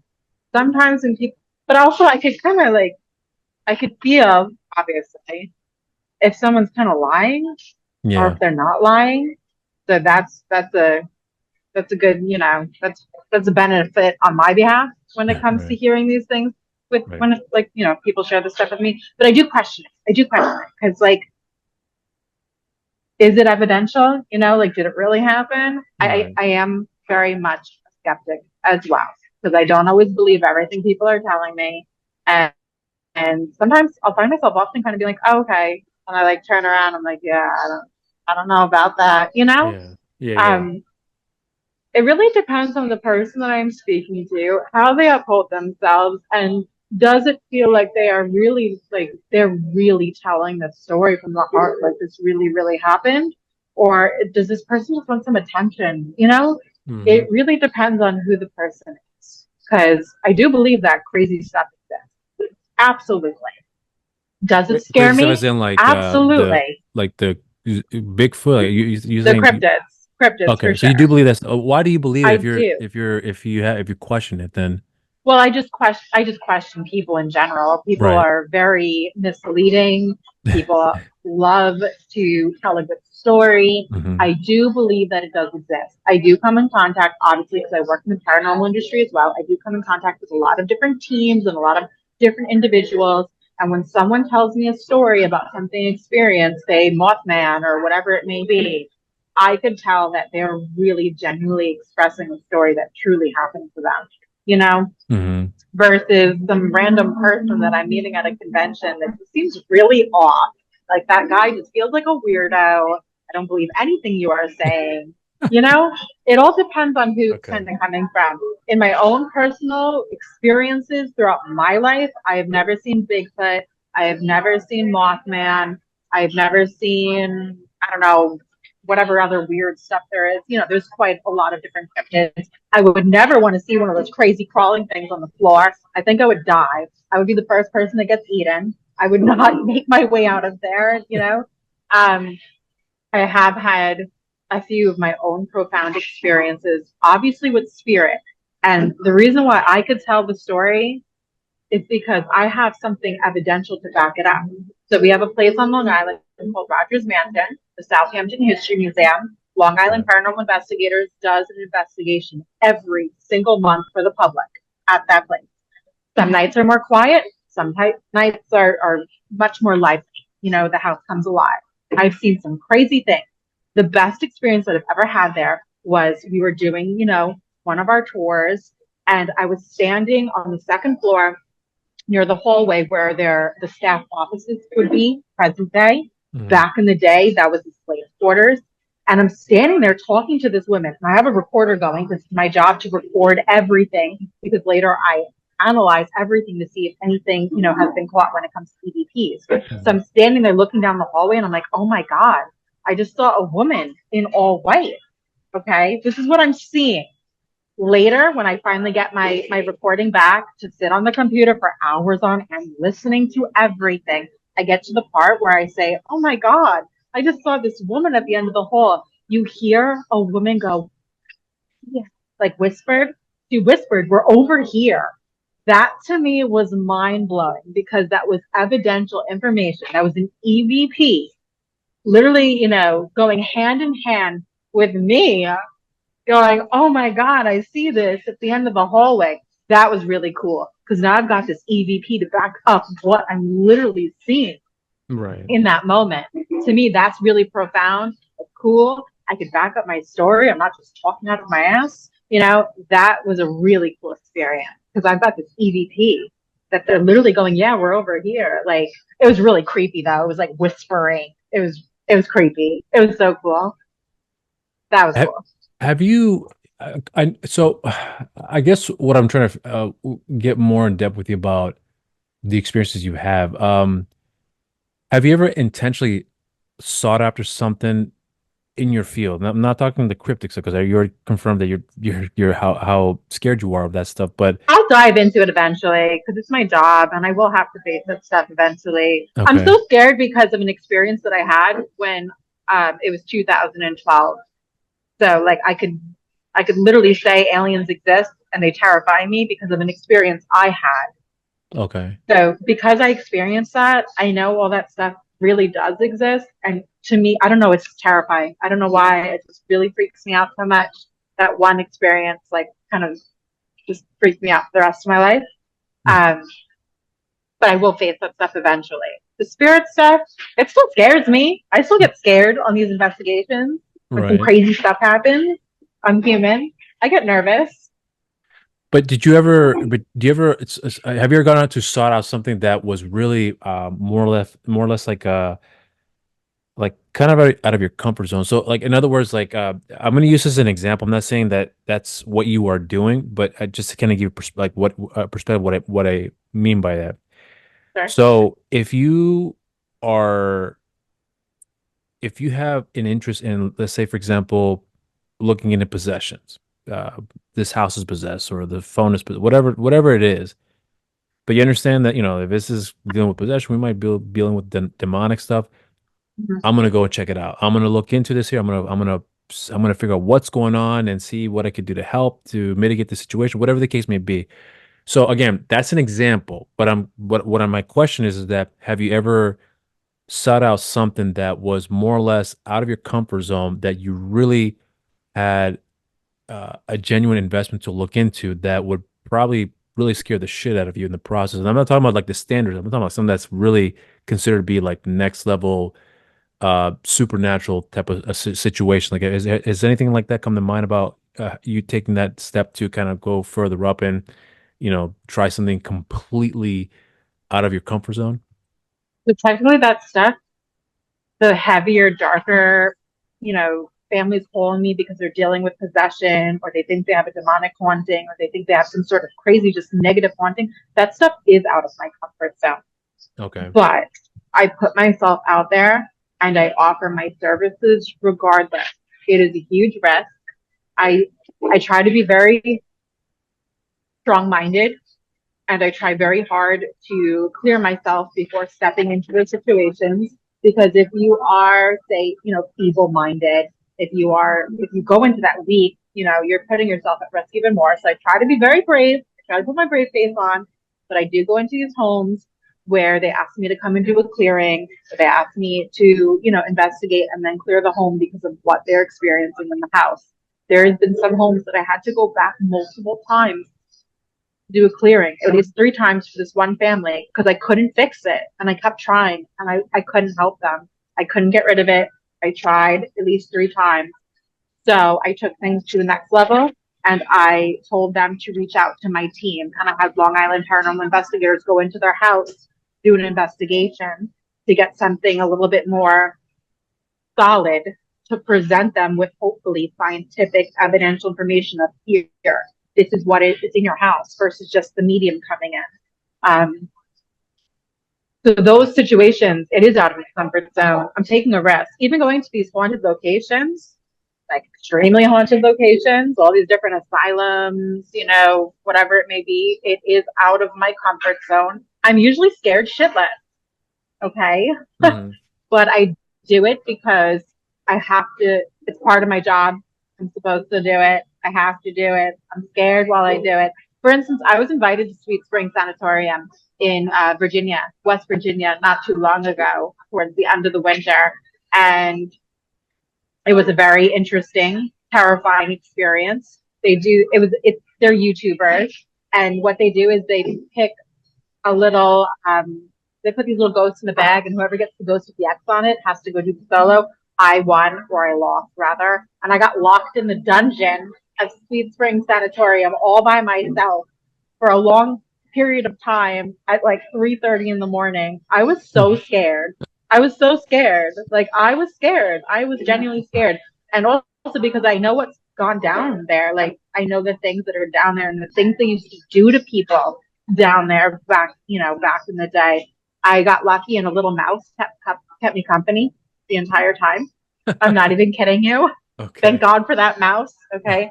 But those situations, I am uncomfortable. I am very uneasy and I get scared. I do get scared. Right. I do it. I show up and I do it. I don't know. I love it. I get scared and I love it and I get scared.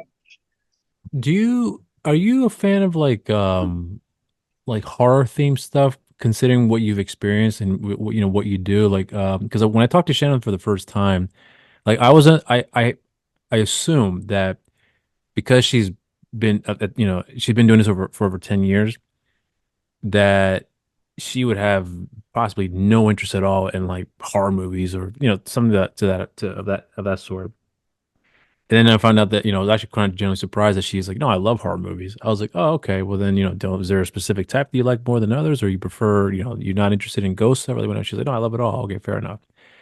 So with you, on the other hand, do you have a perspective about, when it comes to entertainment, because of what you do, do you have more interest in, let's say in this case, like a horror movie or show, or do you have a little bit more like, I've seen enough of this stuff where movie wise it's not going to do anything for me, or at least not that much. Like, do you have a thought about how when it comes to films and TV shows for that matter, is considering the subject here?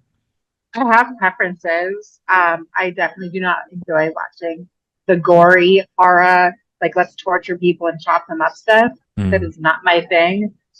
It grosses me out. I don't like it. I just don't like that stuff. okay. I really love old school stuff. Obviously, going like Halloween, Hmm. Michael Myers. I love the old school stuff. Freddy Krueger honestly grosses me out. If you know the story behind Freddy Krueger, Yeah, I'm yeah, not too much of a fan of that. If you really know what Freddy Krueger is about, yeah. um, I'm drawn. Obviously, I love watching all of the spooky stuff tied to ghosts. I love anything that has to do with witches. I love that type of stuff, Ouija board hauntings, like anything along those lines. I like some horror, but I definitely don't like the stuff where it's like let's torture people and murder them, chop them up into pieces. That is not my thing. And also, Okay. I really don't like clowns. I really don't like clowns. How come you don't like clowns? I have no idea. I don't know. I don't associate them like with happy. They're kind of creepy. Really? Like, You know, sir? why? Yeah, what weirdo is dressing up in a clown costume? No Uh, offense to anybody clowns listening to this right now, but what like I want to dress up as a clown and entertain small children. To me, that feels like a pedophile. I don't know. It just I don't know. I It's see your weird. point. I It's I can see weird. that argument. It's kind of So weird. I'm going to ask this question, and I hope you understand that this is not meant to be a joke, but I'm curious. Okay. If someone wants you to read them and they're in full clown getup because they have to go to do a show right after the Oh, reading, I hope that never happens. would you do it? Yeah, I would do it. I definitely would do it. It'd be so weird and strange though. Like, yeah, I would do it. That'd be really strange. But I would do it. I don't think that would have any barrier on the reading. If anything, that's even better because I have no clue like really who you are, you Right, know? right, right. I just that's I mean, that might be a cool, Bozo the clown experiment. comes in. It might be a That's cool experiment, but yes, I would still do it. okay. As What strange as that is. um so going back to what I was wanting to delve in further here with you with regards to the the reputation that psychics and mediums have when it comes to the authenticity behind all this stuff. Um, from your experience, do you feel that someone as yourself, Shannon, various other people that you work with and have come across, do you feel that there is a change more or less for the better when it comes to what you do that either more and more people take it seriously, respect it?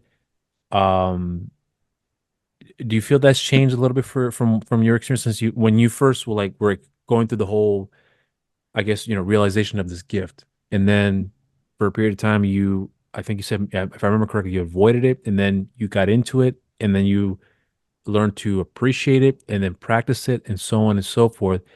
But from where you started and where you are with it now, have you seen that there's a lot more acceptance of someone such as yourself and the various people in the same industries too, being more respected in this particular field? It is definitely more accepted in society. You know, the world has changed so much. Obviously, we're not burning people alive at the stake anymore for being a witch, so to say. Although, who the hell knows? No offense to anyone, but who the hell knows what's going on in the Bible Belt? Like, I could never go live in the Bible Belt down in like Mississippi. They would probably still take me, tie me up, beat me to death, burn me alive. That probably still is a thing that does exist. But society as a I'm sure we whole, would have heard a lot about it that was the case, yeah, if people were actually doing that sort of stuff. It's really you hard. never, you never know. Think I know about I see serial your killers. point, but I think you're making a good valid point. But yeah, I'm for someone to be doing that or a group of people be doing that, it's very hard to go unnoticed. Is my It is. No, perspective. it is. It is. It's gonna show up somewhere. Yeah. I don't watch the news at all ever because of how Okay. dark and dreary that is. But Yeah. society as a whole has really pushed forward a lot in life, and not just with psychics and mediums and witchcraft. People's genders. Everything has pushed forward so much more in the world, so it is more accepted. But with that being said, now that it's so much more accepted, all these other people are coming out doing reading, making it difficult for the people who are legit, who actually have a gift. I do not think everyone that just pulls some tarot cards and some oracle cards, I feel like anyone could learn how to do that. That's the type of divination that you could learn. Same thing with like the throwing of the bones thing. That's another thing you can learn. Those are things you can learn. Reading runes. That's something you can learn. All that you can learn. They do say some people could learn how to be a medium and a psychic. I think that's bullshit. How do you just learn to be a psychic? How do you just learn to be a medium? How do you learn something like that? This is not something I learned. This is something that literally tortured me growing up. I literally thought I was crazy. I thought I was schizophrenic for a good Right, right. chapter of my childhood. Yeah. Yeah. It's not something I learned, but it's something I learned to manage and do properly as I got older. There is limits. I feel like there's rules. You need to open up with intention. You shouldn't just start talking to everything and anything. That's where I really messed up as a kid. I would just start communicating with whatever was in my house growing up in Pat Dog. And whatever I did, I brought something really dark and evil into that home, and it ruined my life for so many years because I didn't know what I was doing. I didn't realize you can't just start talking to anything. You can just talk to the creepiest thing ever. So I do believe that, society as a whole, yes, we put forward a lot, but because of that, so many people are now we're all doing readings, we're all doing tarot. So now there's so much out there, and that gives some people, this image of, is that real? Is that not real? Right. That's why I try really hard to make big waves on the path that I am, and I'm making, the name that I am for myself by doing what I do, literally authentically. This is just the way I do it. So Mhm. for me, it's so different, and I hope that I could, I've reached tons and tons of people all over the world. I will continue to do that, just so people really get a taste of, there's some really legit mediums out there or psychics out there versus the ones that are just, pulling cards at, some weird little shop somewhere. Does that make sense? It does. So when you're seeing the way things are moving along here for you, because you're 100% right. It's like anything that gets kind of a momentum, all of a sudden everyone's jumping on the bandwagon. I agree with you on that too. Yeah. But do you feel like it's considering what you just said now, like you feel like there's more acceptance and there's people more, open to it more or less. Mm-hmm. But do you also feel like it's also getting harder too because now you have anyone and Competition? yeah, anyone and their mother's doing it, and now you have to, you know, fight this uphill battle, if you will, if that's the case, Well, where you have to make sure that what you're doing, you stick out above the rest. Because I mean, this is at the end of the day, this is a business, and I understand that, what you're doing is meant to help people out. But at the end of the day, it's a business. But when you're looking at it from that perspective, is there a little bit of more difficulty having to gain some work and uh, find a I way to get what you're stick saying. out? Yeah. I totally get what you're saying. So for me, no, because I stick out above the rest. Okay. I hate talking about this. I really do. I try to be so modest. I'm like, yeah, I'm good. Okay, but let's. I have people all the time tell me, Bianca, you're different. You are not like the rest. Like you're going to be like the next John Edwards. Okay, and I've got some good friends out there in the industry who are very high up there in the industry, and they tell me all the time, Bianca, you are not like the rest. You need to charge so much more than what you're charging now. You need Mhm. to realize your worth. You are not like the rest. You are above everybody else. You are so different. And I'm like, yeah, I'm great. Like I try to be modest. Okay. But all these other people, all these tarot readers, all these psychics, that's not my competition. Okay. Their competition amongst themselves.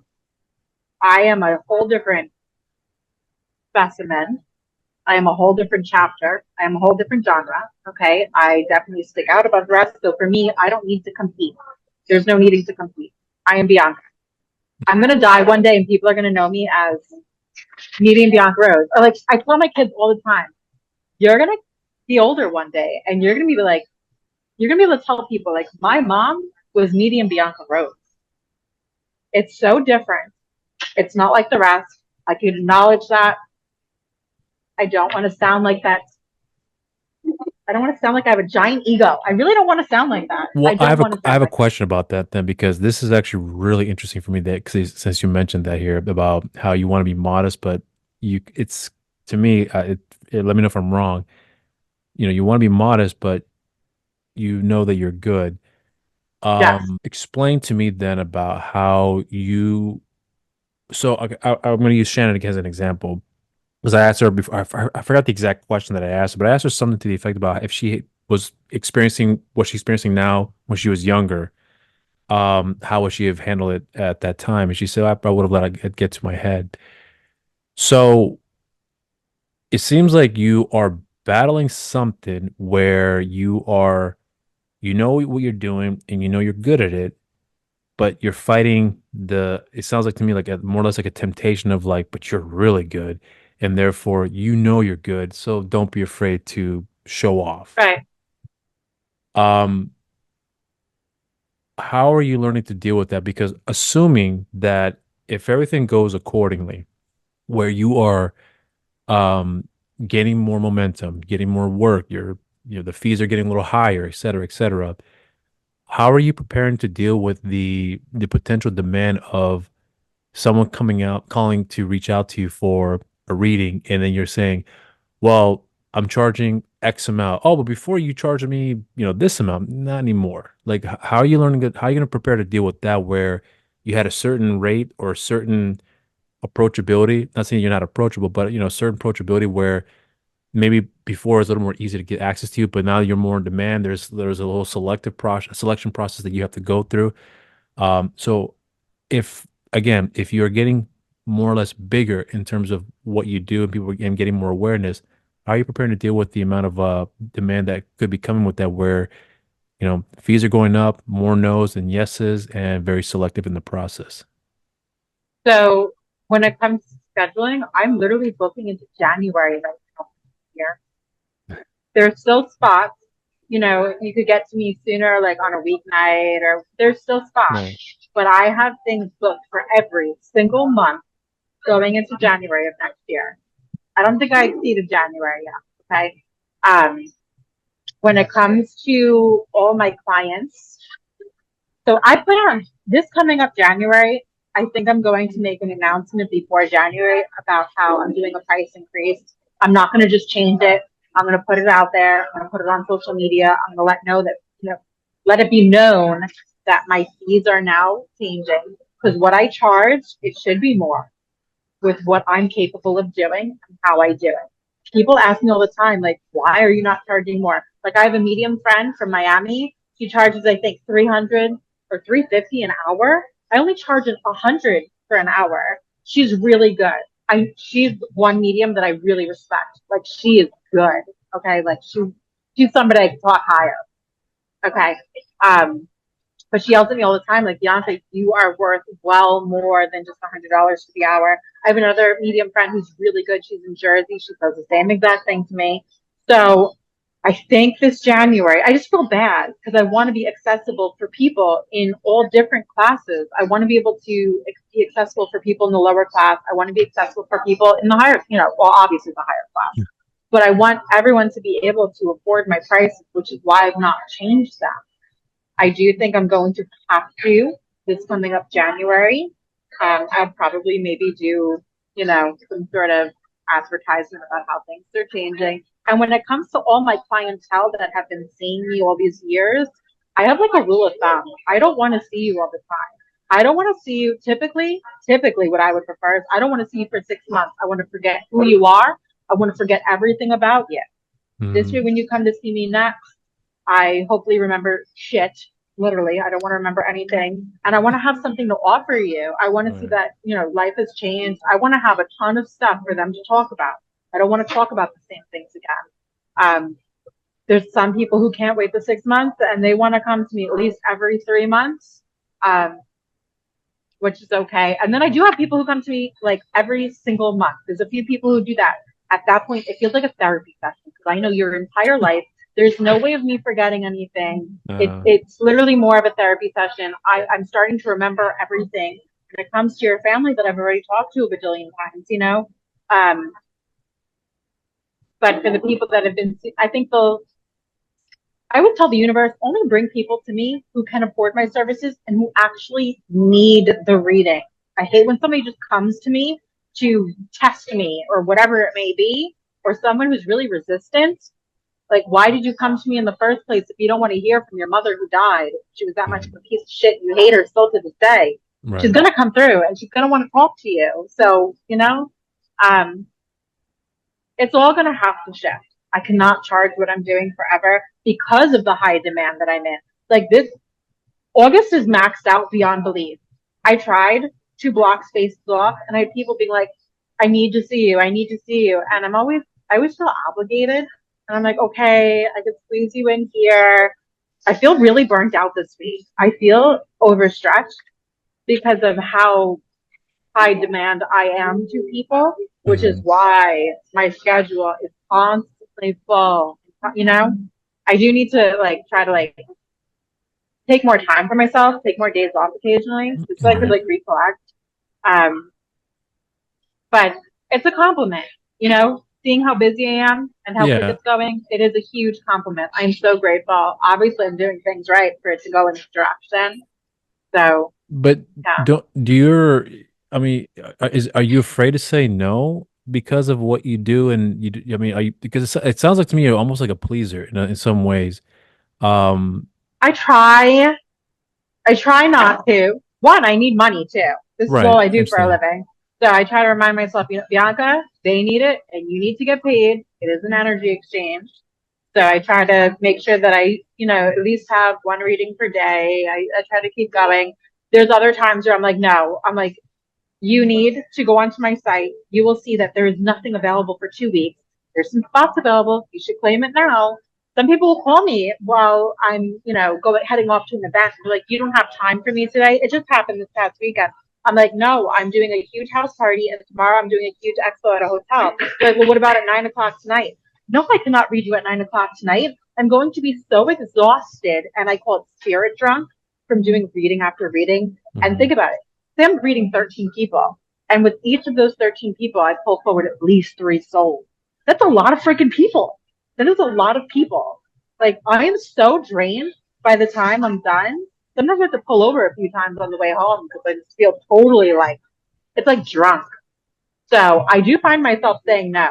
I do find myself saying no. I was like, no, I cannot get to you. Like that 9 o'clock client. No, I'm not reading you at 9 o'clock at night. I want to be in my house relaxing and unwinding after doing readings all day.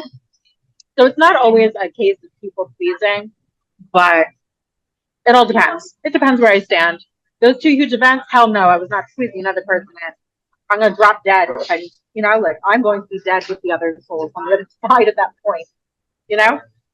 What do you do then to not?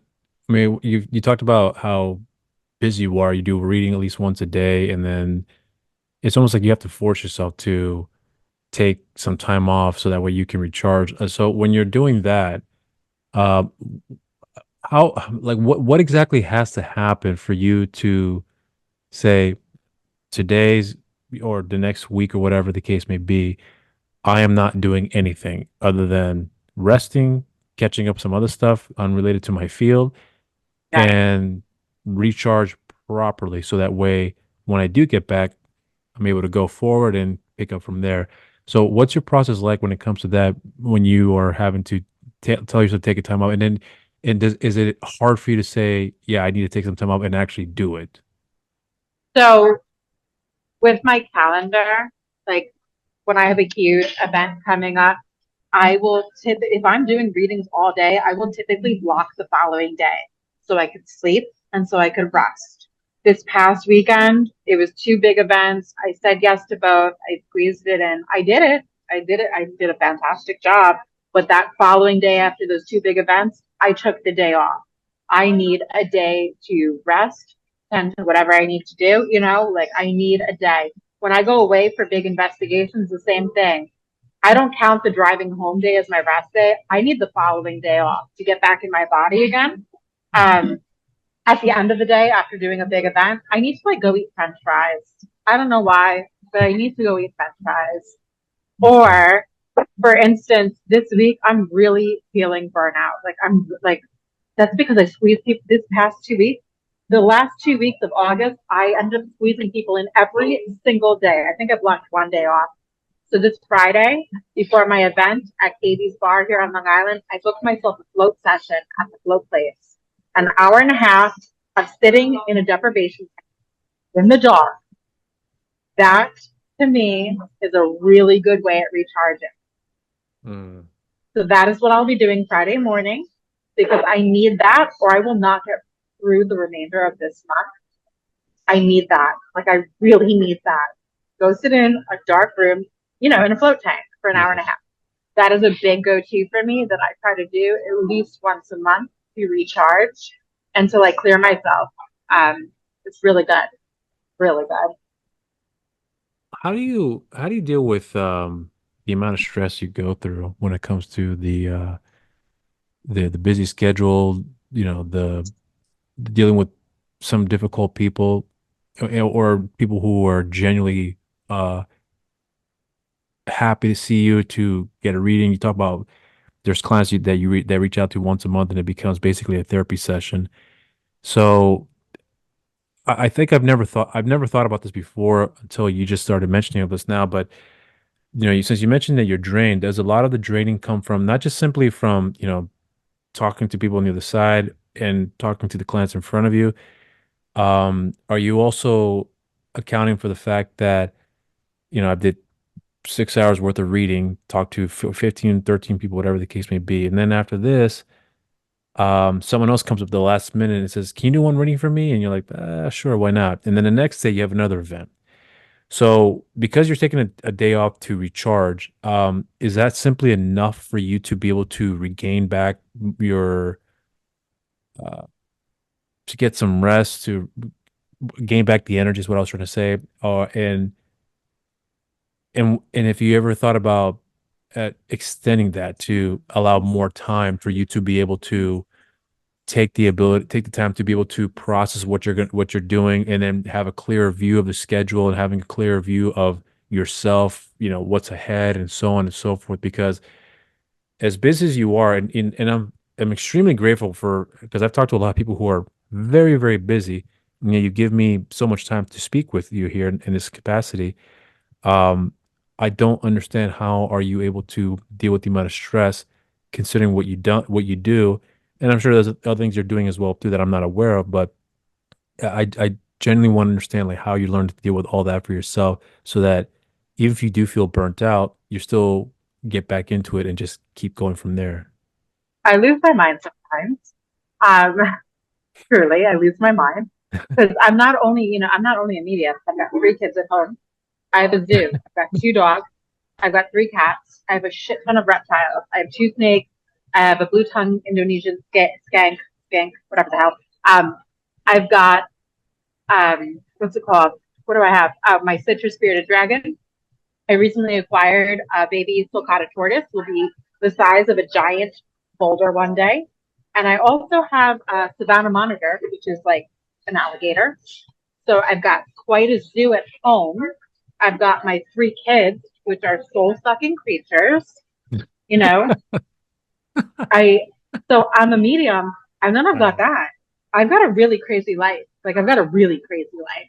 And then Mm. not to mention I live across the street from an old slave plantation. So my house, all sorts of weird, heavy, crazy, weird experiences that I'm constantly dealing with in that house that I can't seem to get rid of in my own weird little life. Okay. So there's a lot. There's a lot. Okay. My go-tos is going to the blow place at least once a month. I don't have time to meditate. I used to try to meditate a lot, but I fall asleep a lot. So that's not a thing anymore. But what I do is I have a daily practice. This is so important. Every single morning, I wake up in the morning and I listen to positive affirmations. Usually I'll turn Spotify on my TV if you have it on the Bluetooth stick. So I will blast positive affirmations every morning. The second I wake up, I have to sleep drinking my coffee. I'm blasting that. I'm torturing my entire family. They're all listening to me. Then I follow that with a motivational speech of some man screaming at me, like real motivational speeches. You ever listen to those motivational speeches, like in the podcast section? Mm. I love listening to that. So I do that every Okay. morning. And then I Okay. follow that with yoga. I do at least 20 minutes of yoga on my living room floor. I use Amazon. They've got all different free yoga, whatever. I do yoga. So that I do every single morning to keep my ass in check, to keep myself centered. Okay. I call that a daily practice every single morning for the Mm. most part. It was kind of crazy this week. So I did miss 2 or 3 days of yoga. Okay. And I felt it today. I like lost my mind today. I ran into my room at one point and I'm like, I need a moment. I'm going to lose my mind. There's too much noise. And I was like begging my 6 year old, can you just give me 20 minutes to do yoga on the floor? I just need 20 minutes. So that's what I try to do. I try to do the float session at least once a month. Then there's days where I come home from my events, and sometimes I don't need to take one day, but I need to take at least 2 or 3. I just need to shut everything off for a few days. And during those days, I want to relax and I want to smoke cannabis. I just want to smoke some cannabis. So that is my way of recharging. If I really want to turn off the noise, cannabis is a go-to. If I want a I good night's see. sleep, cannabis is a really go-to. But I try to tell my clients often, people who struggle with connecting to their loved ones, dream visitations where their loved ones come into their dreams. Some people struggle with that because of cannabis. Cannabis is a huge blocker. It is a Mm. huge barrier for people's clarity and helping them or not helping them connect to the other side. it is very foggy, sticky, residual. So I can't enjoy cannabis too often, but if I know I don't have a few days work, I'm going to enjoy myself, going to sit my ass on the couch, going to watch a movie after my kids go to bed, and I'm going to smoke and I'm going to relax. That is Hmm. a great like unwinding factor for me to like just really like relax. So those are the few things that I do to Interesting. keep myself going. I take a break, I keep going, I go for my float sessions, and that daily practice every morning that really keeps me aligned and keeps me in check so I could keep showing up every day for everybody around me. So I'm not only tending to people here in the living, doing their readings, I'm tending to their loved ones on the other side, I'm tending to my three demon baby children at home, I'm tending to my animals, I'm this constant giving to everybody around me. I do need moments as well because I start to lose my shit, which I really was feeling this week. And I don't know if that's due to like the crazy supermoon, Mercury in retrograde, or me just like overextending myself to way too many things, you know? Right. Interesting. But those are my go tos. That's how I care for myself occasionally. All right. So here's something that I was really curious with you that I never really considered until I think you said something that kind of sparked this for me, which was that um, whenever you're doing a reading for somebody, uh, have you ever come across anybody that where there was a language barrier where I was going to talk about that earlier. I don't know why I didn't get to that part. I don't remember what you said earlier, but I was going to say that. Oh, when you were asking about barriers, yeah, like yeah. whether, the Zoom reading or this, no, no, that's not a barrier. No idea why. Can't tell you why. But I will acknowledge the fact that they didn't speak English Hmm. or say that they, like, I just did an event at an Italian restaurant a week ago, and this woman, she sits down with me. I don't know, some sort of African descent. And I looked at her and I said, your father, he talks about dying, but he didn't die here in America. He died back in his country. And at first I thought he was trying to say Tunisia, Africa, or Tunis, Africa, but it was like Tanzania or something like that, if I'm saying that correctly. I'm not And he sure. didn't speak English. He didn't speak Okay. English. There's been other instances where I was at like events and, I gave a reading to this woman and she goes, my mom would love a reading. She's here. I want to get her, but she doesn't speak English. So now I've got this woman in front of me who doesn't speak English. She speaks Spanish and the daughters, and we're translating back and forth. And I'm Right, talking to right. her parents who didn't speak English. Right. For some reason, there's no barriers with them. Couldn't tell you why. This has been, for multiple, Russian people that I've met, just all sorts of different, ethnicities. Um, not a barrier. Interesting. It is, and they'll acknowledge it too. They'll tell me like they didn't speak English, Right. that they didn't speak English, that they passed back in their country. Whether it's a cemetery, they'll talk about their ashes or whatever weird ceremony they do. Different cultures, different things. But they'll talk about all those things, even though they didn't speak English and they weren't even here in America. Explain to me then about the I hear a lot of mediums specifically say spirit. Even Shannon said it too. Like spirit tells me these things. What exactly does that mean when someone says that?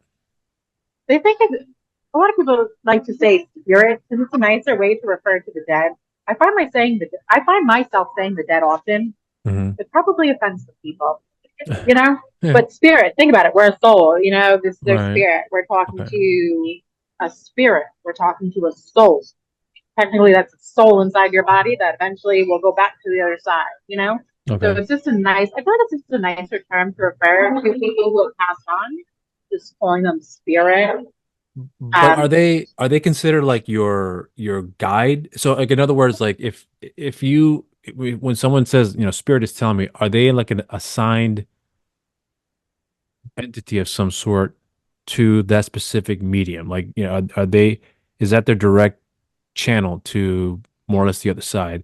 Because when I hear people say, spirit's telling me these things, I get confused sometimes when I hear them say it, especially during a reading, because they're saying, spirit is telling me this, but I'm thinking to myself, but I thought you were talking to, in this case, the person's loved ones. So how is spirit telling you this? Are they telling them to tell well, in this you? Well, in this instance, did they already identify who they were speaking to before they started to refer to them as spirit? I'm trying to remember the details, Or but is this I prior? remember I remember it's like this is all televised stuff from what I came across online. So it's like basically like if you were to come out to an audience and say, who here wants to read it? And everyone raises their hand. Okay, so who is the one that has these, the pain in the neck or the general stuff, right? But they always say, well, spirit's telling me this here, but your mom is telling me this as well too. Like I'm genuinely confused about I don't know why what. they would say that. Well, that's the part I'm confused Yeah, about because that if sounds someone is saying confusing to me as well. right, That but if sounds someone's saying spirit, what is the purpose of that? I get and they say spirit to be there because if you're talking to the dead, why would you need somebody there to more or less be the God? I don't know mediate, as because if there's like a mediator between that I and this, guess I'm not. That's the part that I'm confused about. So I I don't generally do don't that. understand.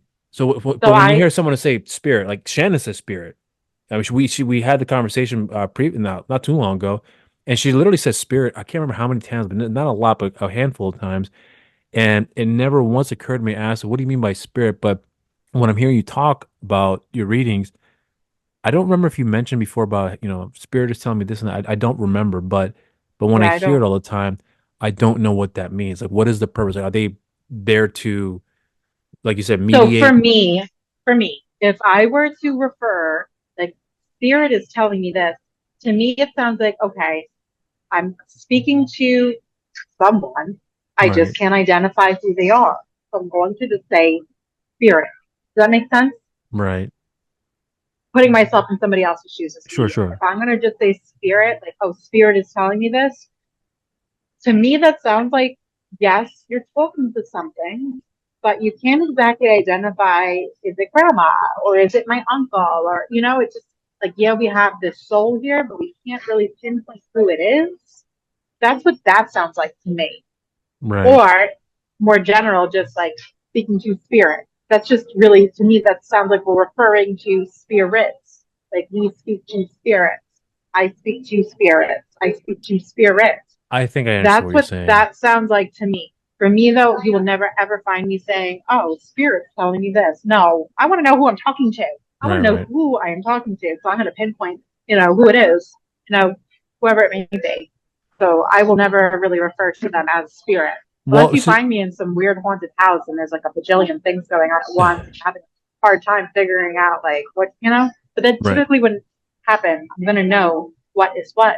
Is it human? Is it not human? So, have you ever had conversations with Shannon about when she, states that spirit is telling me these? Like, do you ever ask her about what you mean by that, and what is the experience like for you? Because if you're saying I don't have spirit, but I'm talking to the dead on the other side directly to communicate with their families or friends or whatever. But if you're hearing Shannon say that, have you ever had those conversations with her to get an understanding what she meant by that?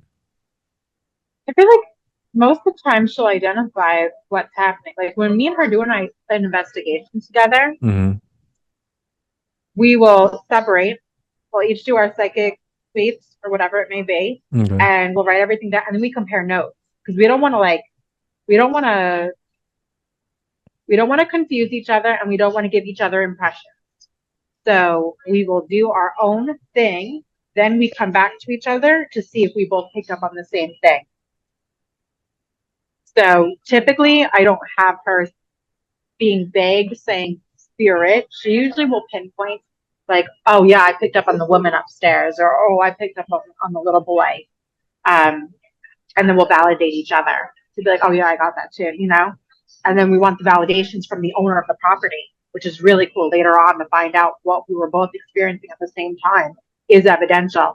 And we have, after we kind of go over things later on with the owner of the property, wherever we may be.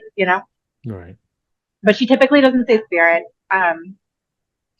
She usually pinpoints what she's talking to, whether it's like her dad or one of my family members. There's been times where she was like, "Yeah, I've got this woman," and she started to sing this song to me, and I was really freaked out because she was singing a song that my aunt used to sing to me when I was little, Mm. and she was telling me how somebody was talking to her, this woman, and she was singing the song. I'm like, that's my aunt. I'm like, you're talking to my aunt who like who had died. Like, she's pretty definitive with who and what she's talking to. Spirit might could have been more of a broad term that she was using because she wasn't in the middle of doing a reading. Does that make sense? It does make sense, yeah, but I think I'm just like I get a better understanding, but I'm still somewhat I'm a little less confused. I'll put it that way. Okay. Of what with what you were just explaining now. But I see this is where again a lot of the skepticism comes from for me too, because the one thing that I've picked up a lot on with mediums and various other people in this particular field, and I'm not saying to you specific or even Shannon for that matter, but it's just that like for example, if I ask when I ask Shannon about this gift that she has, I think we talked the last time about this as well too, if I recall correctly. Um, but when I asked her, you have this gift, and you feel like there's a purpose for it, and so on.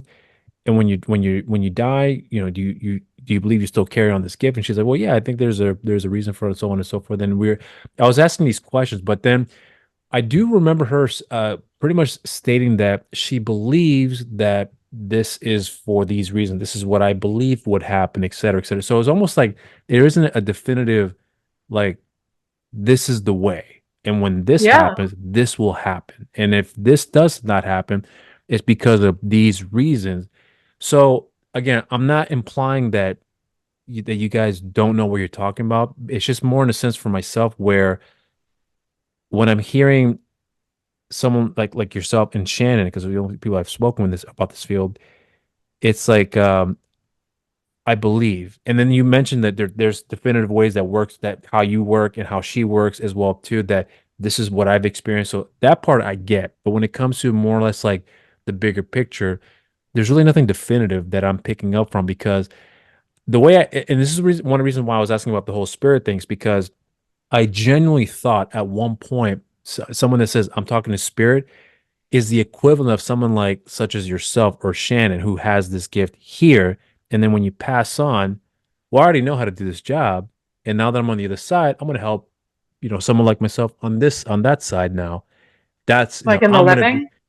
right. So like, so if Shannon passes away, she becomes your spirit. She You becomes your better. spirit. Right. Well, You but better be my guy. that's essentially what I thought of it as Yes, where that's that's a what that would be. So like that's the bigger picture I'm referring to where I didn't hear any yes. definitive answers, but it's like I believe it. And I'm like, well, what do you know that's definitive? Like this is how it's gonna be once this happens, or once we're out of the picture, if you will.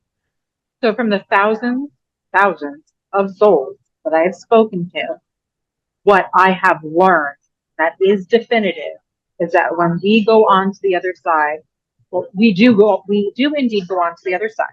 That's a fact. Literally, because I wouldn't know half the shit that I know. None of Mhm. this would be real, you know?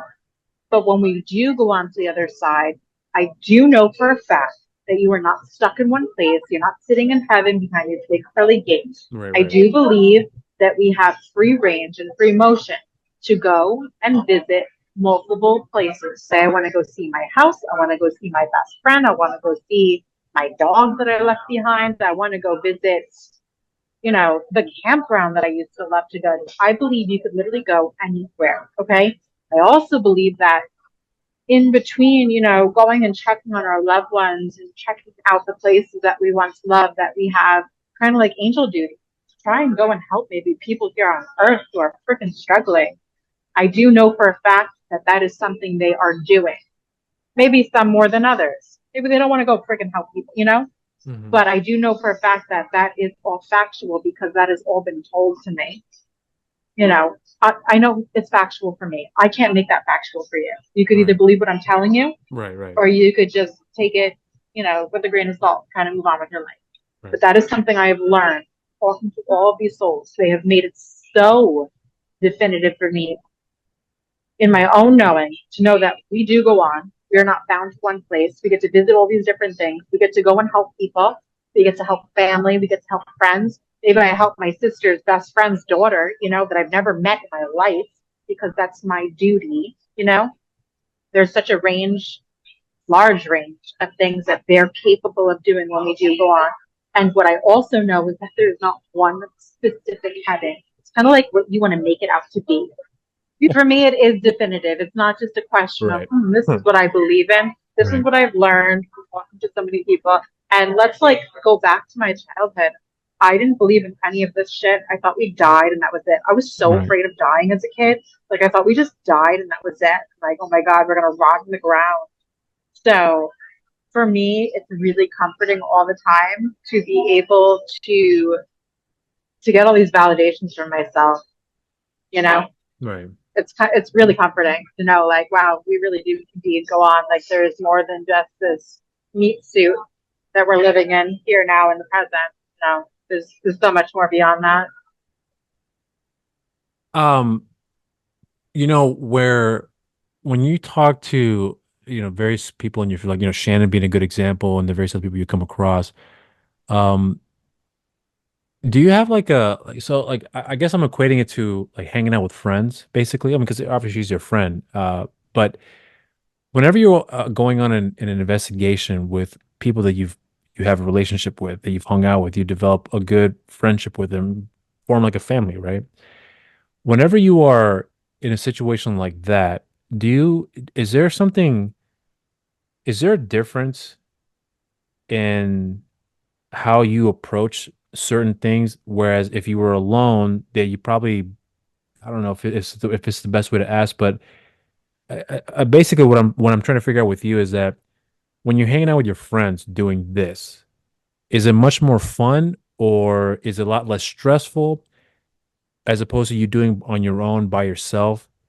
I want to know what the difference is for you when you go through that with other people that do what you do or similar to what you do, as opposed to you doing it by yourself. So I hope the question makes sense for you. No, it does make sense. Well, one, when I work with Long Island paranormal investigators, it is very professional. It is Yeah. very much based on scientific evidence, not what is Bianca feeling. The group is very based off of like hardcore, solid evidence through scientific equipment. The amount of equipment that my team uses is insane. I couldn't even tell you about half of all of it because I'm really shitty with technology and try to rally off all those names of different devices that we use. It's very scientific based. It's very professional. We do a lot of field reports. A lot of data is getting logged into computers before we go out. In the beginning of the night, we're taking, you know, base temperatures. What's the temperature outside? What is the solar flares? What's the temperature? What's the moon phase? All of that's being logged into a system. We're gathering say any of the devices go out through the night, that all is being marked. It's all going into a system. Everything gets reported. It's extremely professional. It's extremely scientific. What I'm feeling and experiencing technically doesn't mean shit. Okay. So Okay. I love doing that. I love doing that because I'm learning the scientific side of everything. And I like doing it with a large group of people, well, or just my team in general. It's very comforting to have other people with you. So you're not fully alone. I get Mhm. really scared. I get scared. When I go to a haunted, like for instance, Sweet Springs, when I got locked in that dungeon, I was terrified. It was mortifying. I was so scared. I was so scared. Um, Mm. I do stay at the Grand Midway Hotel by myself sometimes. I'm really good friends with the owner. I will go out there for work purposes. I'll do readings, I'll do events, but I'll stay for the whole weekend and I will have the entire hotel to myself for about 2 days. And I get nervous walking the halls at night. It's a 3-story hotel back from the 1800s. It was, a brothel and it's really haunted. And I don't know. I really love that place. That place is like home, but I do have moments where I'm scared, like going from room to room. Is something going to jump out at me? Like I get nervous. Right. So it is more comforting to be with my team, to be with other people. I get scared being alone only because, especially if you think about it this way, think about what I'm experiencing. Hmm. Going, I'm experiencing things even more so than other people. I feel everything. I get really nervous because I'm hearing and experiencing everything versus somebody else that needs something much more definitive, like maybe watching like a baby get thrown across the hallway, which I do love those moments, by the way. Um, That's funny. but I do get nervous. I get nervous when I'm by myself, especially when I'm like forced to go do a solo by myself. Like the old hospital on College Hill in West Virginia, I was forced to go into the building first. Out of my entire team of men, I was the only woman that weekend. I booked the trip, by the way. I rented the entire hospital. And we wanted to do solos. So Bianca gets put into the hospital completely alone by herself Mhm. to do her solo first. And I went all the way up to, I made it to the second floor, and then I had to sit down in the chair. I was frozen. I just couldn't move. I was so scared. I couldn't move. Tell me how what are your thoughts on when someone that doesn't believe in what you do or doesn't think it's true? Like for example, James, I'm not sure if you're familiar with who James Randi is, who was a former magician who's long passed away now, but he was known for being very skeptical. Where he had, I think it was called the James Randi Foundation, where he offered up $1 million for anyone who has these sort of claims that they are saying is true. Let's say, for example, like moving items or reading your mind or whatever the case may be. And he says, okay, well, we can do that. If you say you can do these things, we'll give you $1 million as long as we do it under a controlled environment that everyone agrees on. What are you doing? Okay, so if we do it like this is how we're going to want to set it up where we can monitor everything. And, if you can surpass all those things without having us to, without whatever we're setting up to prove that you're not faking it, if everything goes through accordingly, you have $1 million. But again, this is a guy that was willing to put the money down to have someone prove that what they do is in fact legitimate. What being like moving items, like I mentioned before. And to this day, from what I understand, no one has been able to win that $1 million. Now, my question to you has to do with, because you believe that you are very good at what you do, and you know that the experience you have are very true, and there's a lot of there's a lot to it that someone for like myself doesn't fully understand, other than what you're telling me that I do understand. But at the same time, if someone comes up to you and says, Bianca, we've heard and seen videos of you doing these various readings, we want to prove that you are in fact legitimate. These are things that we want to do. These are the parameters. Would you ever be willing to do that just to prove that, to someone who like in a James Randi situation where you guys speak on terms about what are you going to do, how it's going to be, um, not in either side's favor, but just be neutral about the whole situation to prove that you are in fact telling the truth, to prove that you are in fact legitimate. Would you ever consider doing that if someone really were to offer you up a large quantity of money to more or less prove yourself in this situation? Would you ever consider doing something like that? Absolutely. I would love that. I Okay. actually, the flow place that I was talking about, Hmm. I've talked about this before. Like, I would love for someone to study my brain, like hook me up to some wires just to monitor, like maybe like, is my brain doing something different while I'm channeling, while I'm doing what I do? I would love to have that opportunity. If anyone was out there in the world who's willing to take their time to put me in that type of situation, I would totally do it. Because there's nothing to fake. Just, put me wherever the hell you want, blindfold me, whatever it is, doesn't matter. I would jump on that in a heartbeat. I think I really don't want to become a science experiment though, so please be very careful with my words. Right, I right. do like I talk about that all the time. Sometimes I bring this up with people in my life, like I would love to be studied. I would love for someone to study me because I have so many questions. Why me? Why me? Why me? Why Right. am I so different? How did this happen? I would love for someone to study me. I would love someone to put me in my environment, um, for the money or not for the money. And to be quite honest, I was going to put myself on AGT, America's Got Talent. In the show Oh, okay. America's Got Talent, I Okay. totally, I've been saying for the past 2 years, I was going to do it. I never finished the submissions. Like I never went through with it. Uh, I why think I not? should do that. I just didn't, I just was so busy at the time. Oh, okay. I, Okay. That makes I sense. put in, I signed up or whatever. I made it to like first round or whatever. And then I was supposed to send in a video, showing what I do. And I Right. never had the opportunity to be like, hey, can we record your session? I want to send this in. I'm going to have to record a session with somebody. I got Right. to send that over. I just didn't finish it. I was so busy. So next year, I'm going to do it. Whether I win the money or not, I think it would be such a cool opportunity to put myself in that type of situation where people could Mm. observe me in front of millions, whatever it may be. Right. Um, I'm going to do that. Speaking of doing it for money, I'm going to try that. Be very interesting to see how that turns out. Earlier, you had talked about, and even in the previous conversation we had last week, you talked about how um that you mentioned about your children saying something to the effect of like, my mom was medium Bianca Rose, she's good at her job. Like you left something for them to reflect on you as far as what you have done, et cetera, et cetera. So my question to you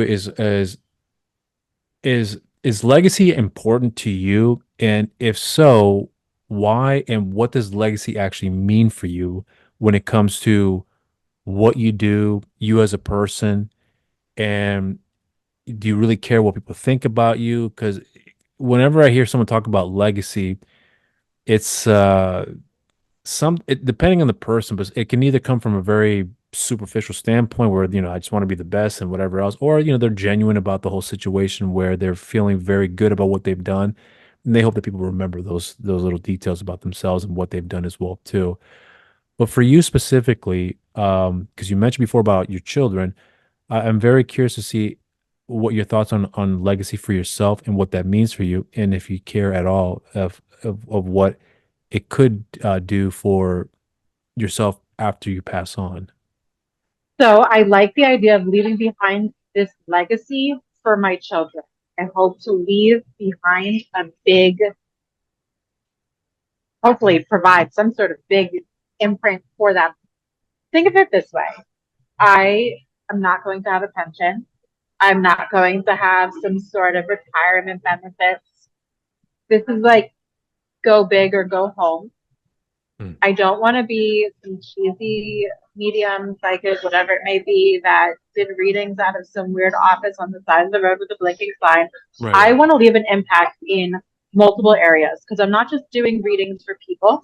I'm doing things for historical properties all over Long Island. I do these events for them where I don't get a penny. I donate half the money to the property. The other half of the money goes to Long Island Paranormal Investigators to keep them going because they're a nonprofit. So I go out of my way to curate these events for these places to Mm. preserve the properties. So I'm making an impact in multiple areas for historical locations to raise money so they can preserve their properties. I'm leaving imprints in people's lives on multiple levels. I met somebody who was about to get submitted into a hospital last week, or maybe 2 weeks ago. Like a psychiatric hospital, and I really think I helped her from taking her life. Like she was on the edge. I put her into a whole different direction. I put her onto a new path. So I'm helping people here in the living. I'm helping people get back on track. I'm helping people's marriages, or I'm helping people get out of their marriages. I'm helping people, grieve loved ones. I'm helping people, who've gone some really, they've gone through some really horrific things. Some of the things that I've experienced while doing these, it's insane what some people have encountered. So I'm leaving a legacy and an imprint on so many different levels. And also, I want to leave behind something for my kids. I want them to be able to be comfortable when they're older. I want them to know that we do indeed go on, that when I die, that I didn't just die, that I'm still around in some sort of form, that I left some sort of energetic imprint here in the living, that I'm not just dead. So I really want to leave a legacy behind in so many different areas. My goal was never to be famous. That was never the goal to begin with. I needed when this all started, like with me working with the public, I wanted validation that this was real and that I wasn't fucking crazy. I never dreamed in a million years for this to go in this Mm. direction. I never knew that it was going to go this far, this quick. Like this, it snowballed so fast. And obviously not with me. Obviously, I try, I put a lot of effort into all of this and Right. I put my whole heart into it, but it grew and went so fast. The word got around. A lot of my clientele was word of mouth. Like, you need to meet this woman, you know? So I've left such an imprint and a mark already. I know that I'll leave a legacy behind, not because that's what I wanted and I was shooting for fame and I wanted to be on TV. That was never the intention. But I know that I'm going to leave a big mark in so many different ways for people here in the living, for people on the other side, for historical foundations, just in so many different areas. That's pretty amazing. I'm really grateful. It was never the intention, but that's what's happening. And I'm beyond grateful. Words cannot express how grateful I am, how much gratitude I have. Um, I'm so thankful. Like, it's kind of, I don't know. I don't have words to describe. Like, it's really amazing.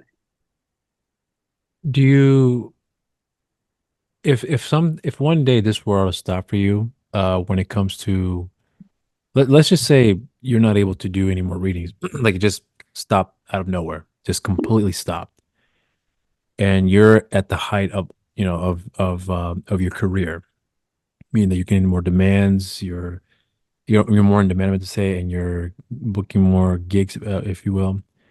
But if this were to stop right now, and I'm not talking about dying and you move on, I'm talking about literally Like, just my gift just com- diminished. just completely gone in the height of it all, would w- would you feel, knowing that it's gone now, and chances are you're never going to get it back? If this were to all stop right now, would you feel content with what you've been able to accomplish so far up to that point? That when you look back at yourself and look back at what you've done, what you've gone through to get to that point, would you feel content? And would you feel that you've, like you talked about just now with your legacy, that there's a lot that you do that a lot of people don't realize, just some things that I've just discovered now that you happen to share here.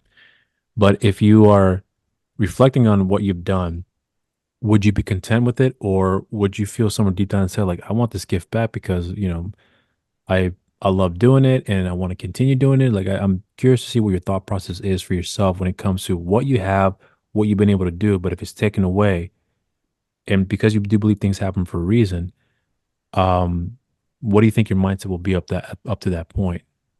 I would be really grateful for everything I was able to accomplish up until that point. Now, Mm, if I'm still young and I'm in my 50s, I better find a freaking alternative plan immediately and go like school to get some sort of degree or whatever it may be. Because I need money to, like, there's right, no retirement fund, um, you know, pretty much. right. I would be very grateful though for everything that I was able to do up until that point. You know, Mm, with the amount of work that I do, with the amount of people that I meet, with the amount of events that I do, with the countless amount of readings that I've done so far throughout this life, I would be really, really grateful that I at least was able to accomplish that much. I don't know what the barrier breaking point is that's right. causing me to just lose this gift, but I would be really grateful for everything that I did get to do. Okay. Well, on that note, then, we'll go ahead and close off. But like last time when you and I have spoken, I was very much looking forward to the conversation. I was definitely looking forward even more this time around because I had a lot more questions, a lot more clarity, if you will, about like what I wanted to focus on here with you, especially. And this was a lot of fun, but very educational as well too. Now, truthfully, I'm still very much a skeptic. Mm-hmm. But that doesn't mean, though, as I think I might have said this before, that I'm not interested in learning. And just after everything you told me, like, okay, that's it. I'm done, and this is case closed for me. That's not the case here at all. In fact, I'm genuinely more interested in learning more about the stuff, but not necessarily to change my mind because I think I still want something more concrete for myself. But even if I'm not convinced, that's not the point for me. It's just to learn and understand where someone like yourself is coming from, to understand why you do it, the purpose behind it, etc. And yourself and Shannon have shed a lot of light in areas that I just was very dismissive about and truthfully didn't really care about. And maybe this did happen for a reason where if I was asked to talk to Shannon, which then led down to this path that I'm in right now in wanting to learn more about this particular field that I did not have any interest at all to bother looking into until it was asked of me to speak with Shannon. So I cannot thank you enough for you giving me your time out of your very busy schedule. I am very, very grateful for the time you've given me to chat with me and converse with me and answer my questions. And you really taking the time to delve into those answers to go further and further with me in that rabbit hole, if you will. So I'm extremely grateful for that. Um, I know you have a very booked schedule, as you mentioned before. You're booked until January of next year. So when it comes to anybody who's wanting to follow up with you, I will make sure to have all the links in the description down below where people can look into your website and see what you have coming up. And if they want to reach out to you, they can reach out to you through those links and take it from there. But there is certainly a lot of information you've given me that I'm taking away here that's left for me a lot for me to think about here. But I'm not sure if there's anything else in particular that you would like to say in closing, um, as far as like what people can be expecting down the line. Because by the time this episode gets uploaded here on the channel, it'll probably be a few weeks from now. But if there's anything in particular that you like want to focus on here, uh, the floor is yours, and whatever you want to say in closing, feel free to close out with it as well too for yourself. Well, one, I'm very grateful for you having me. When it comes to all the links and stuff, I'm sure you'll share that, provide that, all the different platforms that I have everything on. When it comes to events, there's a slew of them. If anyone's interested in attending, paranormal events, paracons, private, whatever it may be, I'm not going to bother sharing because there's way too many to Yeah, share. I figured. I've got a bunch coming up with Shannon. Like we're doing one this Friday at Katie's Speakeasy, but by the time this airs, that'll already surpass or whatever. I Mhm. have an event with her in November. We're doing one at Wildwood Sanitarium. There's so many things. Like wait, and we have a surprise event that we haven't even dropped yet. That's coming in January. I can't drop that yet because I was told not to say anything yet. Um, there's a lot of good stuff coming. So I won't bother because there's too many. But if people want, they could go to my Facebook, they could go to my Instagram, they could go to my actual website. They are usually posted there as well for all of like the paranormal overnights. Or if people just want, one-on-one sessions, house parties, whatever it may be, there's quite the array of choices to choose from. And I know I'm booking all the way into January of this coming up year, but there's plenty of spaces. There's always something, whether it's a weeknight, weekday. Rarely on the weekends, you got to book that in advance if you want like a house party or something. I always say book that in advance. Right. But the biggest thing of all is thank you so much for having me. That's the only thing I want to say. Thank you for having me. Thank you for listening to all of this. I know Yeah. you're a skeptic. I'm going to have to invite you along one day just so you could sit like behind me and listen to the readings and Yeah. watch me in action. I think you're going to be like, what the hell is happening? This is Yeah. this is really bizarre. This is really weird. Like, how does this girl do this? Why does she do this? You know? Right. Right. Um, this way you could like just be that fly on the wall and really experience it for yourself. I think you'll be so baffled and you'll probably have 20 million more questions, if anything. But I think it'll give you some evidential knowing, like, wow, this is real. You know, Yeah. there are some people out there who can do this. So thank you. Thank You you for know, having me. no, thank you, and I would definitely would take you up on that offer one day whenever it comes to fruition. I told this to Shannon as well too. I think, yeah, I'm pretty sure I did. I would love to just watch you guys do your thing when it comes to the paranormal investigation side of it as well too. Because I just generally want to see what that experience is like for everyone involved, and then like you mentioned before, be a fly on the wall in that situation. I would definitely love to see that just to understand it much better. I don't know if it'll ever change my mind. I'm not saying it will, but I'm also saying it won't either. But Yeah, that's it's not the goal. I don't want to right. change your mind. I never want to convince anybody. If I get a lot of men who are skeptics, and then Yeah. they sit down with me, and then they're just so baffled by how what just happened. Right. Right. Um, so that's not my goal. But if you ever want to experience anything on a different level, whether it's the paranormal side or literally just watching Yeah. readings from afar, by all means, absolutely. If you ever want to be a guest, I'm more than happy to have you come out. I don't know if you're available November 16th. That's the Wildwood Sanitarium. I booked the entire sanitarium to myself with Shannon. We are hosting an event there. It's pretty much sold out. I have two spaces left for two more guests. So if you want to just be our guest, by all means, you're more than welcome to come. Okay, I That's a appreciate full that. overnight. You know, Yeah, yeah. that's one thing that I could definitely extend to you.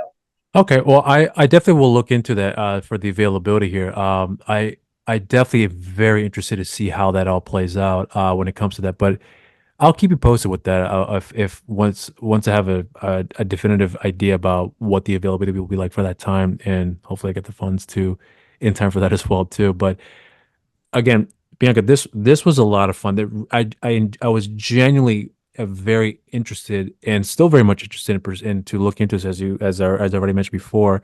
So this was a wonderful experience that I honestly did not ever think I was going to have at all. And it all started with Shannon, and I'm glad it's continuing on with her and with you as well too because you guys, like I said before, gave me a lot to think about from a perspective I just never considered looking into. So, if anything, thank you, you and Shannon for doing that for me because I don't think like I said before, I would have ever even considered once to walk down this path to look into it if it was never asked me to do so. So, if anything, thank you very much for giving me this wonderful insight that I never once considered before to Of course. check out here. So for the cameras, I want to say thank you so much and love to revisit this conversation again down the line and pretty much pick when we last left off. So I want to say to you, thank you very much again. And until next time, cheers to you.